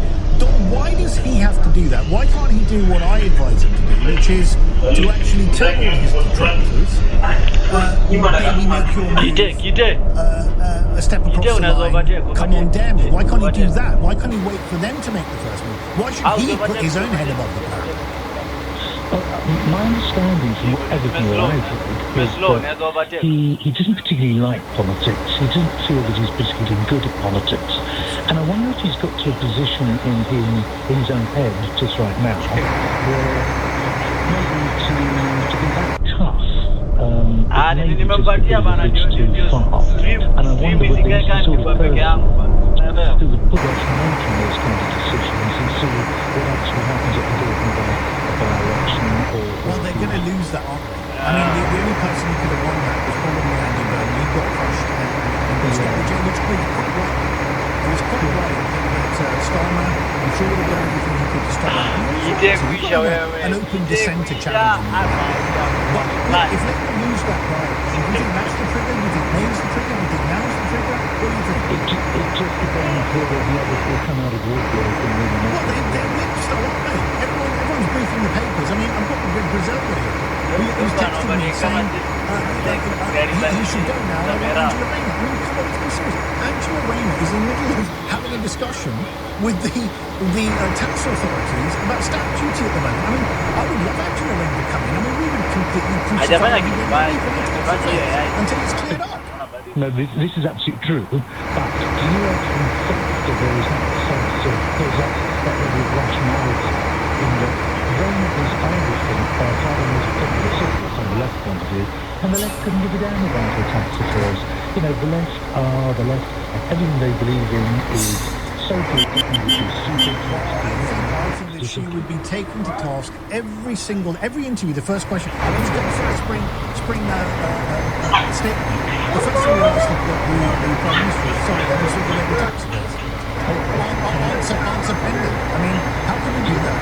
But do you not think she's thick-skinned enough to... Well, maybe there's thick-skinned and there's totally indefensible. I don't think it would last 5 seconds. Don, very good to speak to you. Karen and Chippenham. Karen, good afternoon.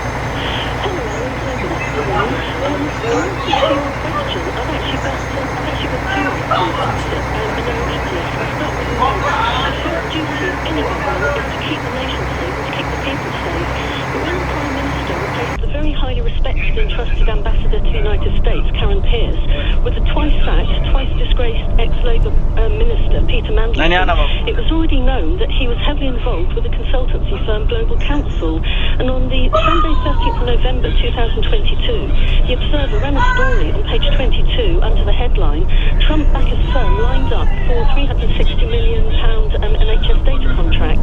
This was during Rishi Sunak's government, I think.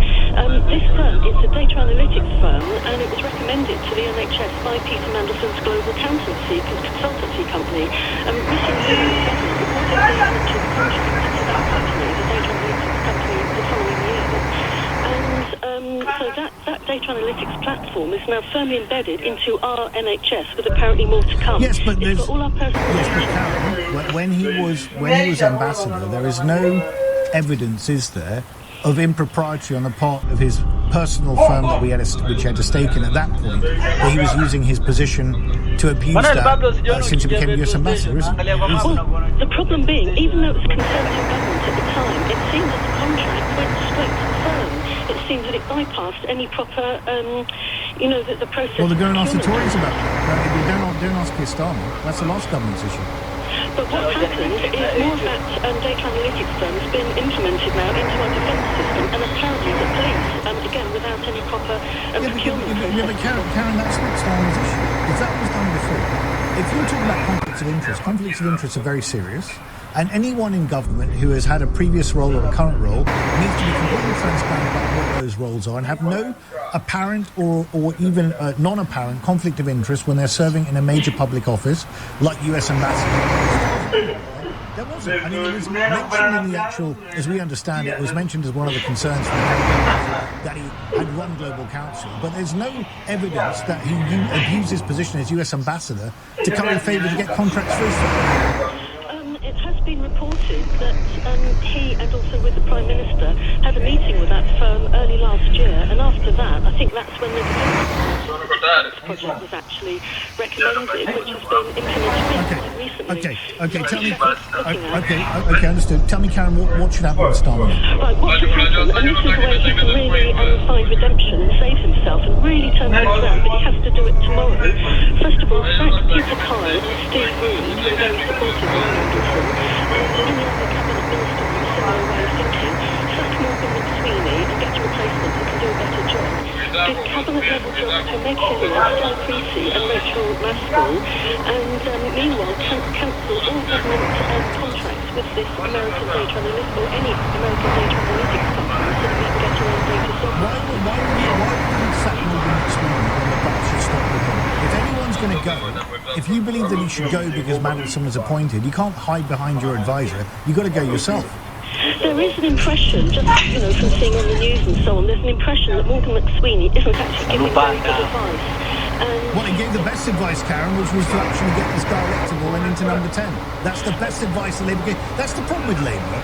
They play student politics all the time. They don't understand how power works. McSweeney gets it. I think so many of us, really wanted a Labour government. We were fed up with the Conservatives and what's gone on under Boris Johnson and Liz Truss. We really wanted Labour to come in, and I think we were all going to vote for Labour anyway. But instead, under Keir Starmer, Labour just went really strange, and so I couldn't voted for them after all in the last election. But what I would also do in my suggestions is to start immediate negotiations to join a newly reformed and modernised European Union. That would be a big boost to our economy and also security.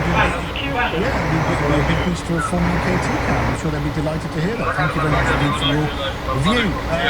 Interesting points from Karen there. Can Starmer survive? 0345 6060 973, text 84850. You're listening to Ali Mirage on LBC. 12:32 news headlines with Emily. The Work and Pensions Secretary has told LBC Peter Mandelson should return his severance payment from the Foreign Office. Pat McFadden has rejected reports the Prime Minister's considering resigning for hiring Mandelson as US Ambassador. Russian officials investigating the shooting of a senior military general say a man's been arrested in Dubai. Vladimir Alexiev was shot several times in an apartment block in Moscow on Friday. And a think tank says hundreds of thousands of full-time carers are struggling to find paid work. The Resolution Foundation's calling for more government support. It's warning low-income families are facing the biggest burden. LBC weather, a mix of sunshine and some heavy showers for much of the UK today. More persistent rain for central and northern Scotland, a high of 11 degrees. This is LBC. At Ocado, you'll save 25% on your first shop and get free delivery, which means if you were to buy a 4-cheese pizza, you'd basically be getting one of the cheeses for free. Save and splurge at Ocado, the online supermarket. Geographical and other restrictions. Minimum spend £60 and charges apply. New customers only. Maximum saving £20 terms at ocado.com. Hi, Kenny the hamster here, beloved pet of Doug and Carol. Now, I've got to hand it to Doug and Kazza. They're doing school pickups, jobs, trips to the supermarket, and still find time to get healthy. Apparently, it's down to some NHS Healthy Choices quiz. Only took them 5 minutes to do, then gave them a simple plan to get started. Total amazeballs. Take your first little step to healthy. Search NHS Healthy Choices quiz to get a score and a plan that's right for you. Bring your pensions together into one easy-to-manage online plan with PensionBee. Because when your pension is in a good place, you're in a good place. When investing, your capital is at risk. Turn ordinary into the extraordinary every day with the Lexus LBX. Whilst most SUVs are big and brash, the LBX is quietly bold and confident. Refined luxury crafted into a compact SUV. The Lexus LBX. What cars best small SUV 2024 and 2025. Attention dogs, this is not a drill. If your dinner comes in dodgy brown bowls or smells suspicious, you're best.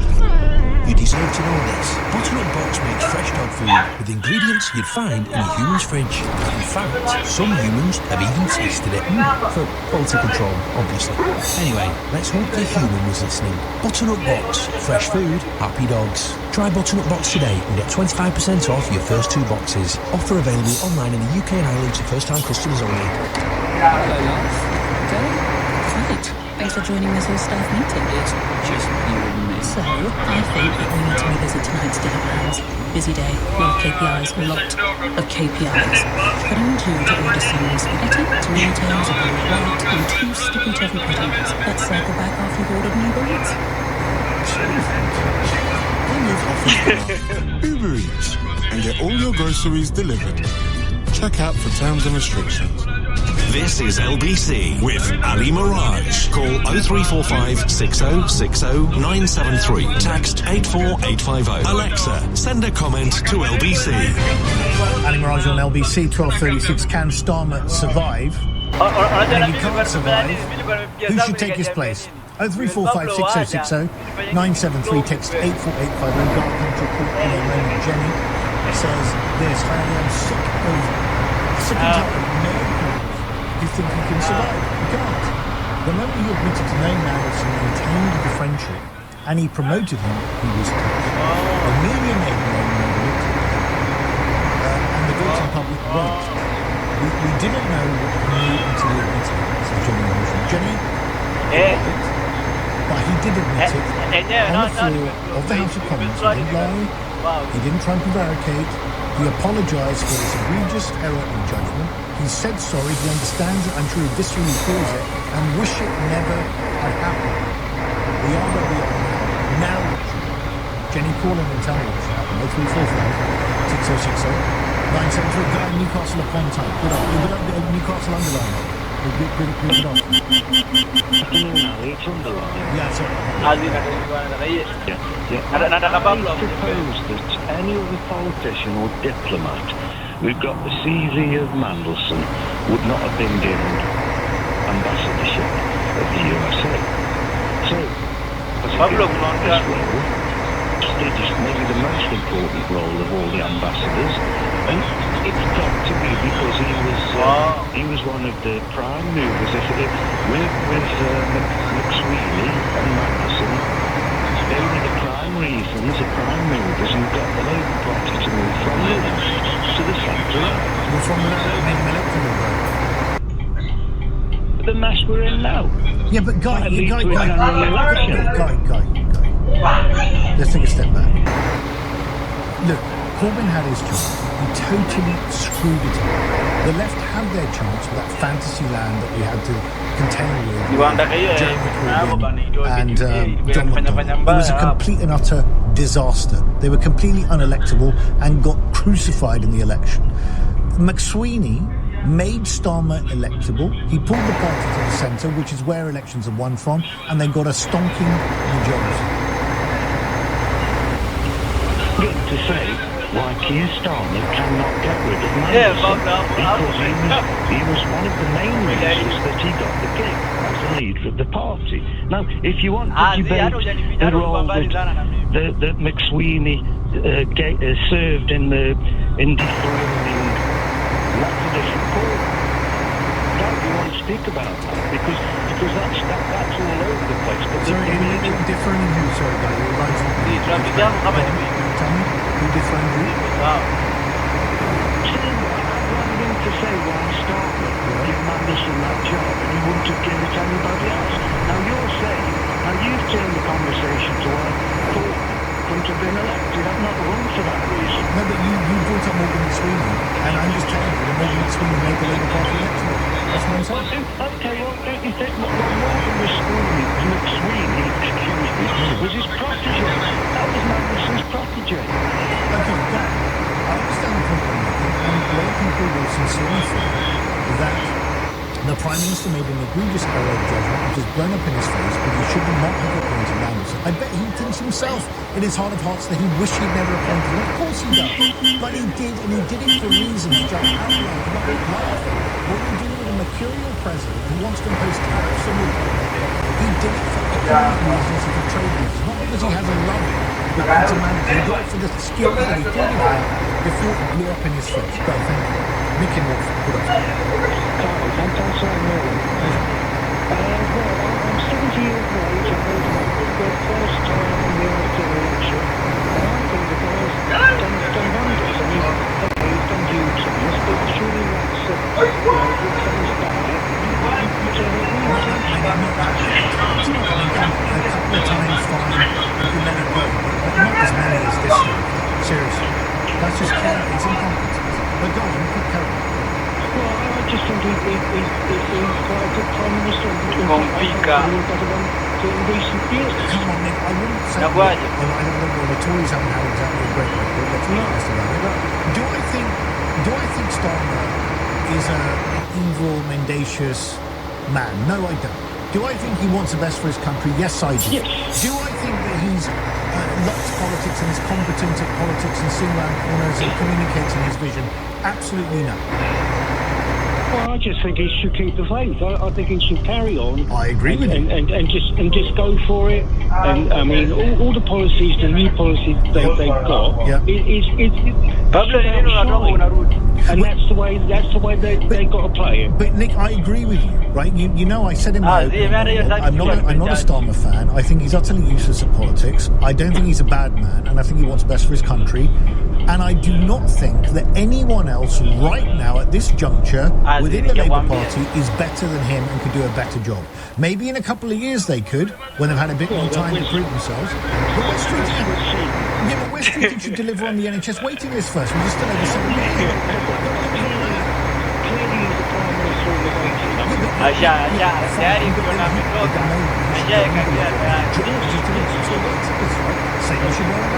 Angela Rayner needs to sort out her tax affairs. I mean, anyone seriously coming on and telling me that Angela Rayner is waiting in the wings to take over, I mean, that would be, I'd have a field day. I mean, I'd get out the popcorn if Angela Rayner, I'm nothing against Angela Rayner, she likes house music, I think it's great. She's a decent person. She's got a lot to offer public life, I think, in many ways. I don't agree with her on anything. But I'm glad that Angela Rayner insists that she's a politician. Is she like to do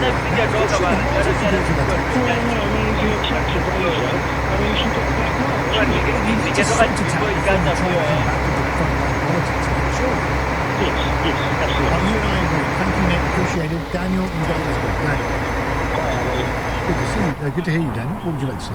Good speech here. Yeah, Ali, to answer your question, I don't believe that Keir Starmer can survive because this scandal over Peter Mandelson, frankly, is the latest in a long line of appalling errors and judgments on behalf of our Prime Minister. Deputy Prime Minister over a eviction scandal. He lost his anti-corruption minister over a corruption scandal. He lost his business minister over a protected title use of the word solicitor scandal. This is just the lot in a long line of serious scandals. But Daniel, I understand the point you made. A prime minister has to make the judgment he does on who he appoints to the best of his ability at the time. I mean, Tony Blair had multiple scandals in his terms, but he survived. I mean, you can't be accountable. The person who's accountable for not getting their tax affairs in order is Angela Rayner. The person who's responsible for making sure that they don't breach any regulations of the Bangladeshi authorities. The argument that Tulip Siddiq is that she has got no case to answer, that's up to her. I'm not going to cast aspersions. That's Tulip Siddiq's problem. It's not Keir Starmer's problem.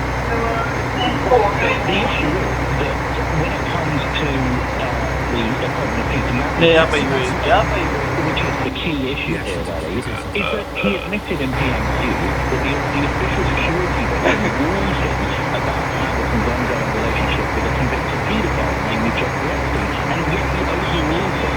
So how can we trust the Prime Minister to overrule official security? On that particular point, I really would like to see the details of what he said he's going to publish the event and what he got, and I think that's key. Because if it is indeed, as you say, because we know that he was aware, and he's admitted it on the floor of the House of Commons, that he was aware that Mandelson had a relationship that was ongoing with Epstein post his conviction. We know this, and he stayed in his apartment, whatever. I don't know if the promise of that, but we know that.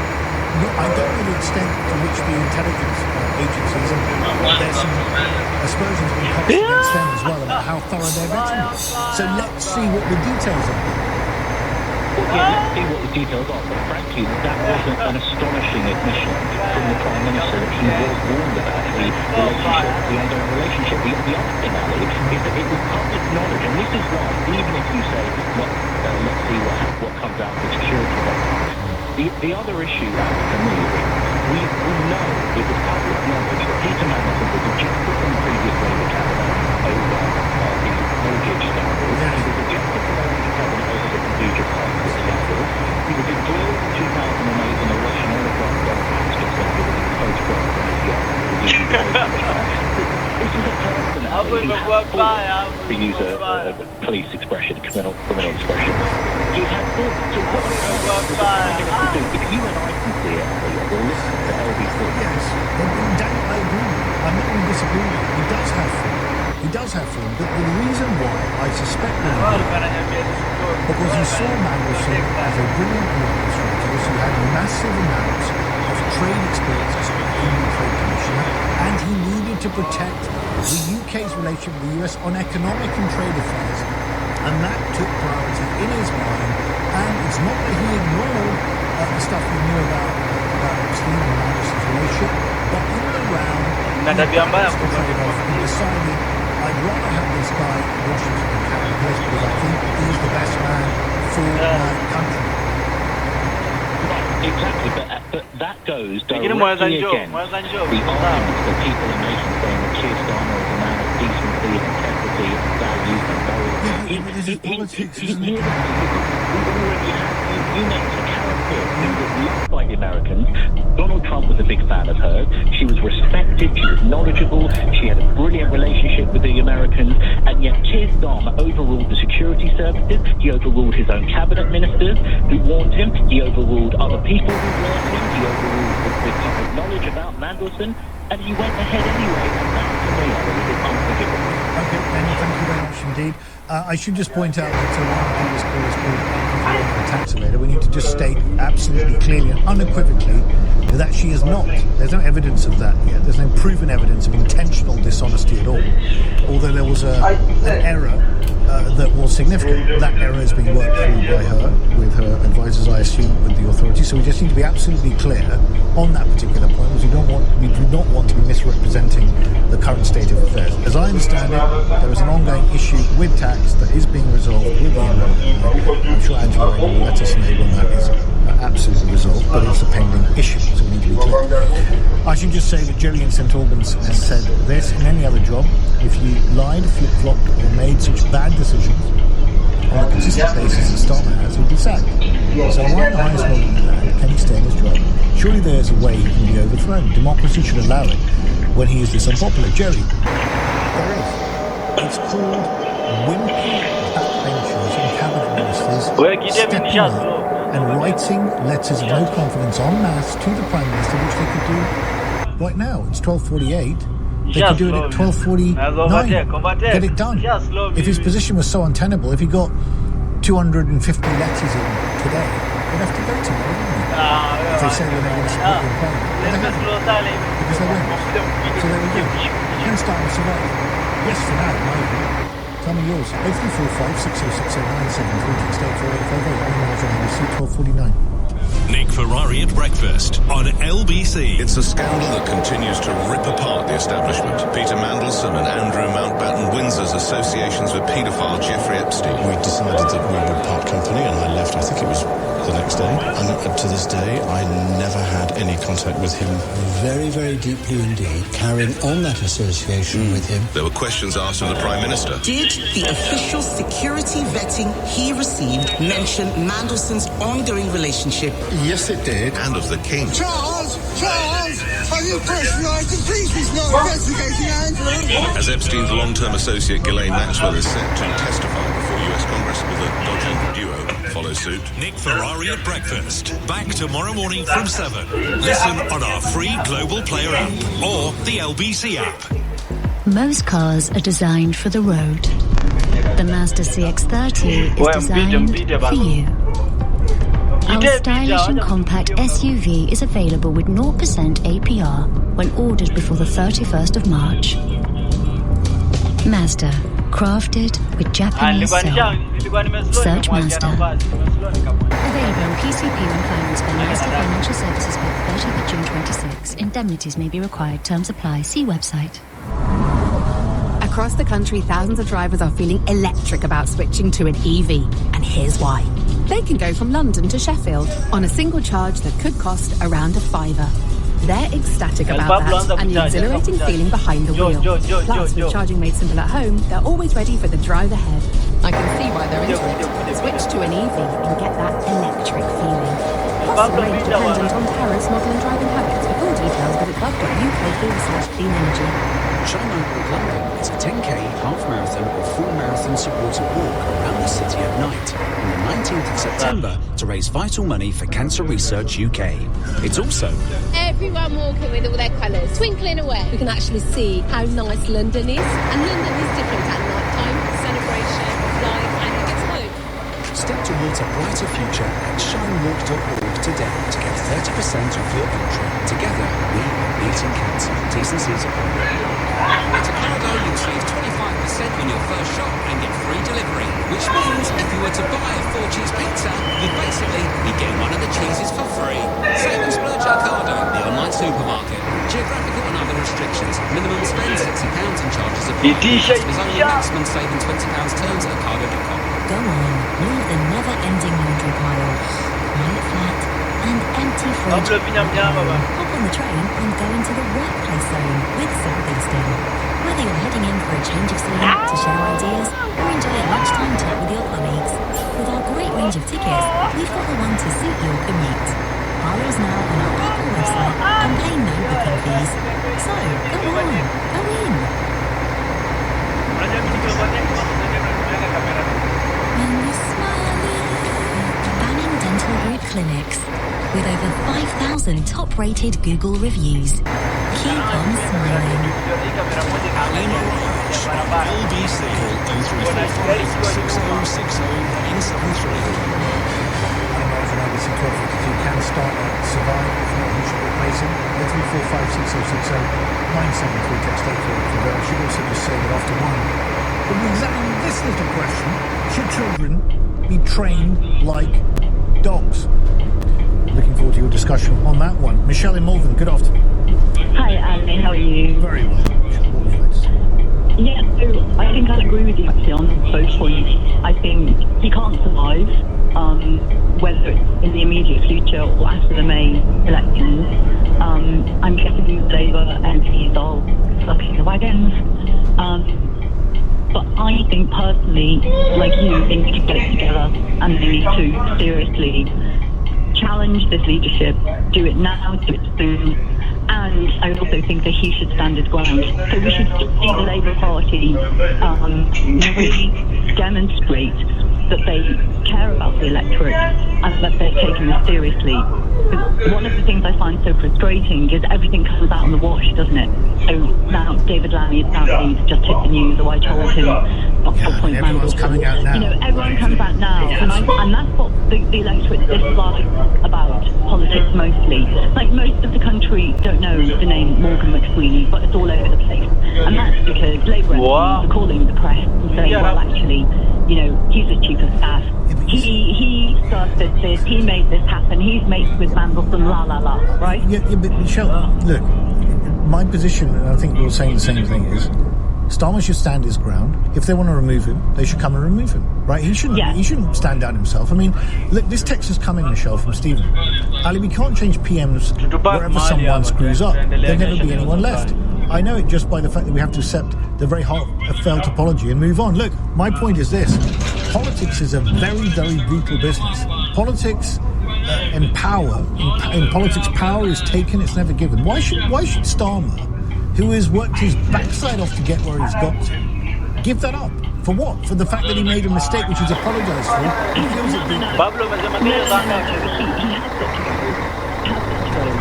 he's got to go. It's not just a mistake. It is a manic It is a mistake. Imagine if he had just probably ignored the advice that he...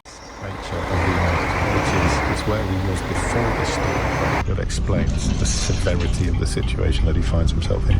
Yes, and where he was before this scandal erupted was losing political capital with his MPs. They didn't feel like he was talking to them, they didn't feel like he was listening to them. They didn't want to... One told me the other day they were invited to checkers and they said no. This is the fundamental movement, isn't it? With this idea that he just wasn't collegiate. He didn't feel that members of the I mean, I don't know who can answer this except MPs really, but the idea that he wasn't there for people. And not a very politically astute person. You know, I don't think he really... I remember when I was with him on that NATO trip just about maybe a week before they did the welfare rebellion in turn, and it didn't feel like he nor his team really grasped just how angry and upset MPs were at the time. It didn't feel like they got quite how upset people were with the way that we were running the operation then. And then a couple of days later, forced into a really embarrassing U-turn. And it still feels like that. When we looked at Morgan McSweeney over the weekend, the idea that it took 4 days between him admitting that, yes, I did know about Jeffrey Epstein's admissions, 4 days between that admission and then actually letting him go to be the foreman for this. Does that show strength or does that show weakness? That actually it took you 4 days to come around to the idea that this guy, who you knew gave you that information, he was the one that convinced you to hire him in the first place. So this was the McSweeney thing, wasn't it? Is that he felt everything would pass. I mean, if you just sit it out, it will pass. It would as well. clearly perhaps concluded that it wasn't going to. But every MP was saying to me the same to me over the weekend. That's sort of when I realised I think he had to go. Was yesterday when MPs after MP were saying the same thing. It's got to be Niven who's got to go because we don't trust that the way that he's operating in Number 10 anymore. And once you lose that trust with MPs, the problem is, James, the road back is so hard for them. Yeah, that's what I asked him. Whether that ultimately is going to come down to Starmer's appetite in the short term for this particular fight, which isn't really what he signed up for. But the problem is, it's hard to identify. This is the phone we're about to have exactly what it was that he did sign up. Yeah. Well, we'll hear from him later today when he addresses MPs, but we should get a sense of him whether he is up for that fight. Downing Street are briefing today that he absolutely is. He's going to be setting out to this week and today what he's doing and why he's the right man for the job, that he's strengthened all these ministerial appointments, that he cares about standards in public life, and all of the sort of a list of achievements he's got to point to. But I think it will be crucial to hear from the man himself at some point, and I'm sure we will hear from him at some point this week. I was told there was tentative plans for the Prime Minister to do something on Thursday. We'll see if that still happens. It will be crucial to hear from his words. Is he going to come out rolling his sleeves up and fighting, or is he dejected as he was after Hartlepool and sort of starting to think about succession planning? Yeah, self-aware again, isn't it? I am not the man, I am not the person to deal with this problem, and it takes quite a lot to realise that he was the right person to carry the main bars across, and I think he is not the person to get through this particular quagmire of largely self-inflicted but not entirely self-inflicted problems. And so thank you. It's one of those days where I can say that you may well be going to go down with it. I can't hope so. It's certainly probably not going to feel something because we're in one of those moments where there are many moving parts and nobody knows which bit is going to happen. Because joining us, the Director of Communications at Downing Street, a huge job. Previous incumbents, of course, include Mike Scott, has gone, has walked the plank, whether or not he was pushed, or whether or not, is it a rat leading a sinking ship, or is it a captain recalibrating the crew? We don't currently know. 52-48, so probably. But what were your thoughts on why Sir Keir Starmer, and I know you're going to be unhappy about this, and you are of course welcome to tell me that he hasn't proved to be well suited to the job, but as you contemplate that possibility, you probably begin to realise what a tricky task that would be. I mean, you can send me a sample text by I may even read it out. But if you want to say Keir Starmer has not proved to be well suited to the task of Prime Minister, he has fulfilled the loftiest hopes and optimism of his supporters and voters, and as soon as those words start filling in your brain, you must realise that there is a bit of a problem in that position. But I don't want you to feel excluded from the conversation. If you want to argue that he's not ill-suited to the role, then do by all means call me. But the central question is, why has Sir Keir Starmer proved to be, when historians of the future come to pick over the bones of the first 18 months, even if he goes on to be the longest serving Prime Minister in history, but why over the course of the first 18 months did he seem to be appear to be proved to be so ill-suited to this particular role, this particular time? 0345 60 60 97. At ULISProsperity.com, you buy the car and we pay you up to £600 per month in rental income. For conditions, visit ULISProsperity.com. Donations to British Heart Foundation fund scientific research that can help save lives. People like Joe, who's pitching his next big business plan. Maria, who's sending out her wedding invitations, and Chad, who's just being a teenager again. Because when you donate, you fund more than just science. You help save lives. British Heart Foundation funds research that aims to cure inherited heart muscle diseases. And our work is not done. Donate now at ehf.org.uk and keep us beating. I'm Leah, and this is my NHS scheme. I could just feel my body didn't feel right, and my GP referred me to CDC. Had some blood tests done, and within 24 hours I had my results, and that just reassured me that I was being taken seriously. The government is opening new community diagnostic centres, with many already available 12 hours a day, 7 days a week, so the NHS can be there for all of us when we need it. Find your closest one at gov.uk/NHS Fit for the Future. Available England-wide. At Ocado, you'll save 25% on your first shop and get free delivery, which means if you were to buy a 4-cheese pizza, you'd basically be getting one of the cheeses for free. Save and splurge at Ocado, the online supermarket. Geographical and other restrictions. Minimum spend £60 and charges apply. New customers only. Maximum saving £20. Terms at Ocado.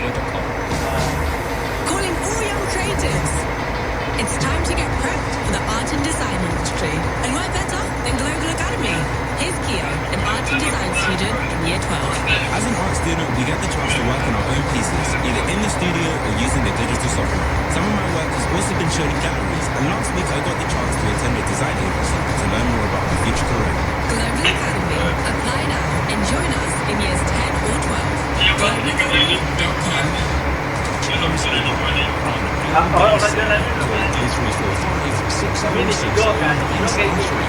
23 minutes after that.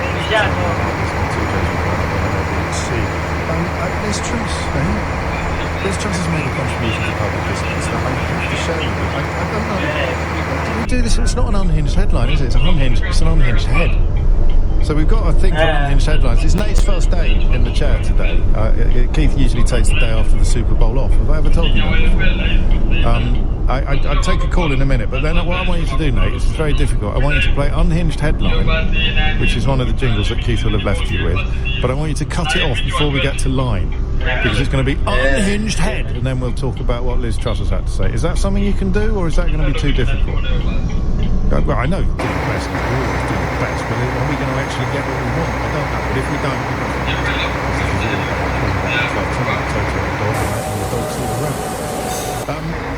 when, or if a few months, Keir Starmer's tenure as Prime Minister is written up by historians of the future. And they address the question of why the first 18 months appeared to demonstrate that he was very ill-suited to the job. And I fully accept, and part of me still hopes, I think you can tell, that the next 18 months made a complete mockery of this analysis, because he went on to be the finest Prime Minister this country has ever seen.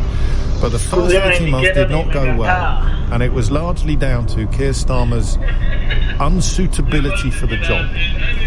And you're now going to write that paragraph for the history books of the future. Keir Starmer proved to be ill-suited to the job of Prime Minister because...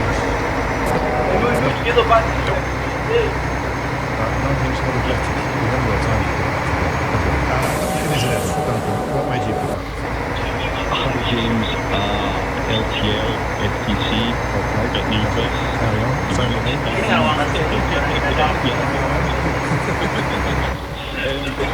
have to say, first of all, really delighted to speak to you. You've given voice to my thoughts and feelings and educated me on a lot of things coming here. I think, for me, the problem with Starmer is, as you said many times, we were praying for some normality and something boring, but what we actually got was someone with, I don't want to say no personality, but with a personality that does not inspire followership. Followership is like a thing that I think is distinct from leadership. You can lead and you can direct, you can delegate, but if you don't inspire, you don't get followers. And I think that's been borne out in the fact that he doesn't have anyone in his corner. Barring a few resignations in support of, it wasn't him, it was me.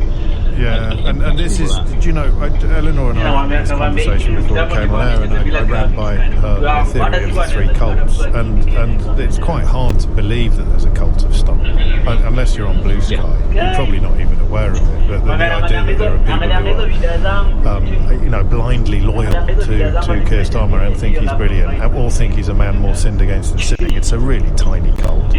Well, as opposed to Richard Maiden, who's a massive cult.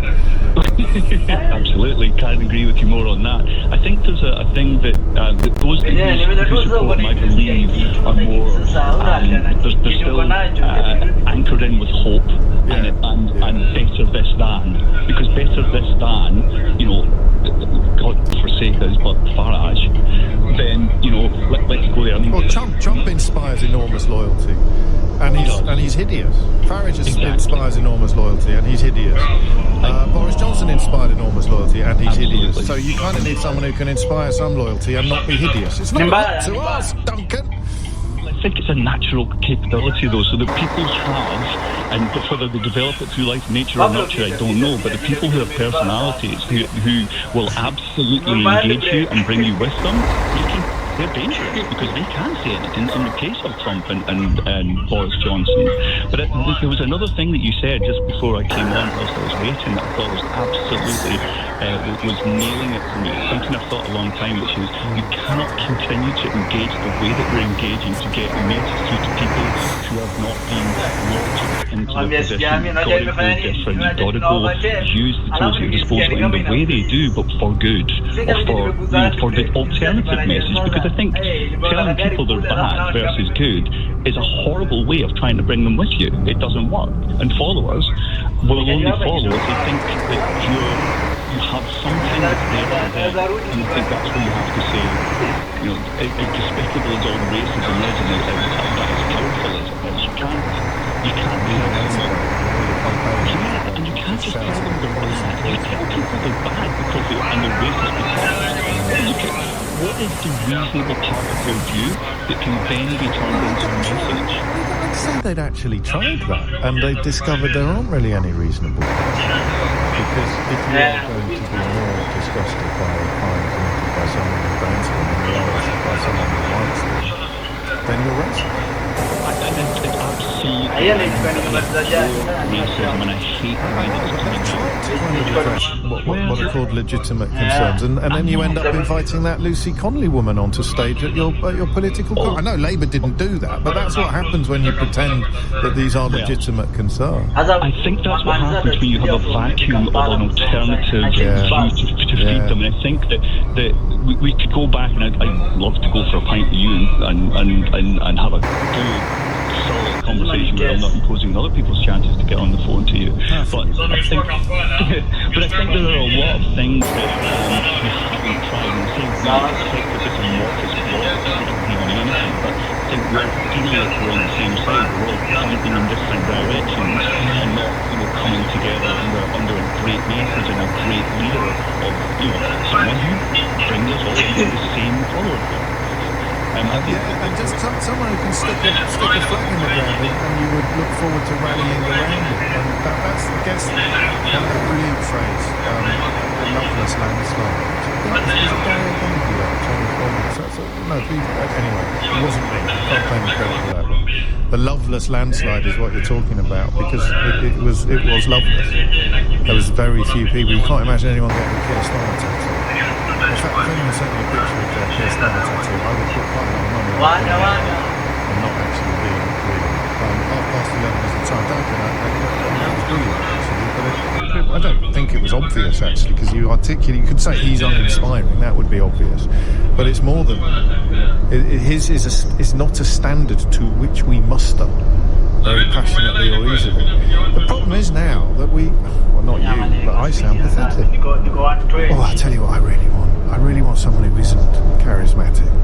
I really want someone who is dull. I really want someone who doesn't, prioritise feelings over facts. I really want Keir Starmer, because he'd be the perfect antidote to some of the corruption that we've had since 2060 and since 2010, cruelty to the and then here he is. And now we're complaining that he's one of the things that we said we didn't want the next Prime Minister to pick. Well, I'm criticising that. The only person in the constituency that has this criticism. It is 11:31 and Dominic Ellison's Sir Keir Starmer's Director of Communications, Tim Allen, has resigned. It follows the resignation of the Prime Minister's Chief of Staff yesterday in the wake of the Lord Mandelson scandal. Prince and Princess of Wales say they're deeply concerned by the continued revelations surrounding Jeffrey Epstein. Kensington Palace says William and Kate's thoughts remain focused on the victims. And the Foreign Secretary, Yvette Cooper, says the government will rapidly engage with China on the case of Jimmy Lai. The pro-democracy campaign has been sentenced to 20 years in prison under China's national security law. But we see weather cloudy with outbreaks of rain to end the morning. Some heavy rain will push into the southwest by late afternoon, a high of 11 degrees. This is LBC. Nothing beats that electric feeling of live sport. As the proud automotive partner of Team GB, Vauxhall is supporting Britain's extraordinary athletes through every nail-biting, glued-to-the-box moment. Vauxhall is working towards a better future for our nation with its electric vehicle range, including the compact Vauxhall Combo electric van, made in Britain for Britain. Head to lbc.co.uk and tell us about your own extraordinary work feats to win £1,000. At Ocado, you'll save 25% on your first shop and get free delivery, which means If you were to buy a 4-cheese pizza, you'd basically be getting one of the cheeses for free. Save and splurge at Ocado, the online supermarket. Geographical and other restrictions. Minimum spend £60 and charges apply. New customers only. Maximum saving £20. Terms at ocado.com. At the coast, one call could save lives. An emergency, call 999 and ask for the Coast Guard. Driving even a little too fast for the situation is a major cause of collisions, especially on country roads. Think. Don't let your speed creep. You want £1 million. I'd love $1 million. So you enter the birthday draw and you think of the way to spend £1 million. I'd deposit regularly into a retirement fund that safely tracks the market. It's a lucky day and you win the birthday draw. I can't believe it! And you buy a snake and a superbike instead. Is it your lucky day? For your chance to win £1 million, just search the birthday draw and enter now. From Global and ITV. 18 plus UK only, no purchase necessary. To be or not to be? Right now we're offering a range of incentives across Audi models. That is the... But only until the 28th of February. So stop whatever you're doing. I'll be right back. And find yours online or at your local Audi centre. Audi. Mpanda Technic. Terms and conditions apply. Selected models, retail customers and participating Audi centres only. At Lidl, get a Valentine's menu worth falling for. With a mouth-watering starter, main, side and dessert from our deluxe range. And top it off with a crisp bottle of Prosecco. All from only $12.95 for two. So go on, dish up a little romance this year. Lidl, more to value. Subject to availability. Selected stores, GB only, be drink away. James O'Brien on LBC. Listen on your smart speaker. Just say, play LBC. It is 11:35 and you are about to witness history. We're launching a new feature on the program. It may only have one episode. How long did it take you to get a bit of production from my own into a bible? Was it 9 months? From the moment I asked my top team of hard-working colleagues to, can you get me some production please from my unfinished headline? And they said, yes, go on. And then sat back confident that I completely forget. And then when I came back, several weeks later, I said, have you got that production? Yeah, it's on the way, it's on the way. And then 3 months later, I said, I'm signing up production yet for the unhinged. So I decided to take matters into my own hands for my new feature, which is called Unhinged Head. And it is pretty much just whatever Liz Truss has said lately. And Nate is in the chair today, because Keith always takes the day off after the Super Bowl. And he has done some extremely quick and sophisticated work in order to provide us with this. Let's try again. Okay? In order to provide us with this.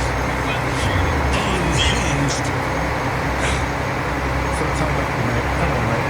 This is why you went to college. In order to provide us. It's impossible to do, isn't it? What button do I put? Anyway, this is Unhinged Head. This just actually worked. Presumably read them and then pressed send.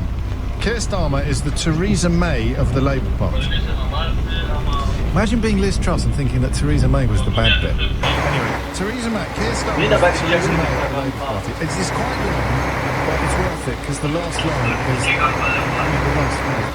It's an absolute pinch, the last line. If we follow the logic of what happened in the Tory party, Labour members will ultimately replace Starmer with their favourite Angela Rayner, much as Theresa was replaced by Boris. She will fail to achieve anything, as the strings will still be pulled by the Labour Illuminati and the British Deep State. This is all part of this process. We genuinely have always attempt to pretend that our premiership is a disaster because of everything that settles the Illuminati, presumably were in charge and still in charge, despite being Labour Party, unless there was also and the British Deep State. Labour MPs will tire of this and will eventually crown Wes Streeting the Rishi Sunak of the Labour Party, who is a creature of the system. Nothing will change and Labour will be crushed in the 2029 election. Are you ready for the killer line here? Mate, get ready. We're going to have one more go at this in a minute, alright? Don't panic, but don't do it until I tell you. NB writes LT, Liz Truss. There is no Labour Liz Truss! Exclamation mark, which must be the most welcome thing Liz Truss has ever written in her life.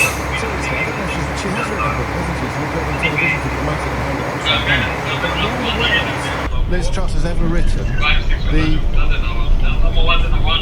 the 6 most welcome words that Liz Truss has ever written must surely be, there is no Labour Liz Truss. Who would be the Labour Liz Truss? No, there can't be a Labour Liz Truss. And that concludes the first and almost certainly last episode of... Unhinged Headline. Oh no! Oh, what? You just gave up. You just gave up, mate, didn't you? Just thought, forget about it. I want to work with a grown-up like Andrew Marr. How have I ended up on this backwater with what is currently by far the biggest show on LBC? God, for goodness sake, by 50-odd thousand? You can't. You must be exaggerating. Don't worry. You get through this, mate. You can pick your next shift, honestly. 11:39 is the time. Back to why was Keir Starmer ill-suited to being Prime Minister? And if you think we're going in too early, tell us why he's not. That's not snidey, by the way, or snarky, genuinely. Robert is in Malmesbury. Robert, what would you like to say? Hello, James. LTL and second time call. I don't need to do this. It's going to start getting on my nerves quite soon. But never mind. Carry on. IOM. Go on. LTNB. Look, Duncan, I think, was partly right. I agree with a lot of that, the issue of followership. But what's the root cause? And I think the root cause for Starmer's inability to perform as a Prime Minister is a lack of strategic thinking ability. He doesn't operate over longer time horizons, which is why we keep having these U-turns. He's the victim of circumstance. He gets pushed from pillar to post. How did you not see that coming? Is the question. No, not you Wally. I mean him. It's a question. How did he not see that coming? So once or twice, we've said this a few times, haven't we? Once or twice could be marked down as unfortunate, but 5 or 6 times it happens, and it is downright careless at the very least, isn't it? How could you not see that? How could you not see the reaction from your own party to the 2-child benefit cap or to welfare cap? I mean, how could you not see this stuff coming? And why didn't you legislate for it before it happened, so to speak? Because I think, look, he has a track record of achievement. He led an important organisation in the British institutional fabric. But he led it because of those qualities of detail consciousness, of principledness, if that's a word. It is now. Yeah. I think principle works, actually. Principle, that's the one. But being a Prime Minister of a country requires operating across a much broader spectrum.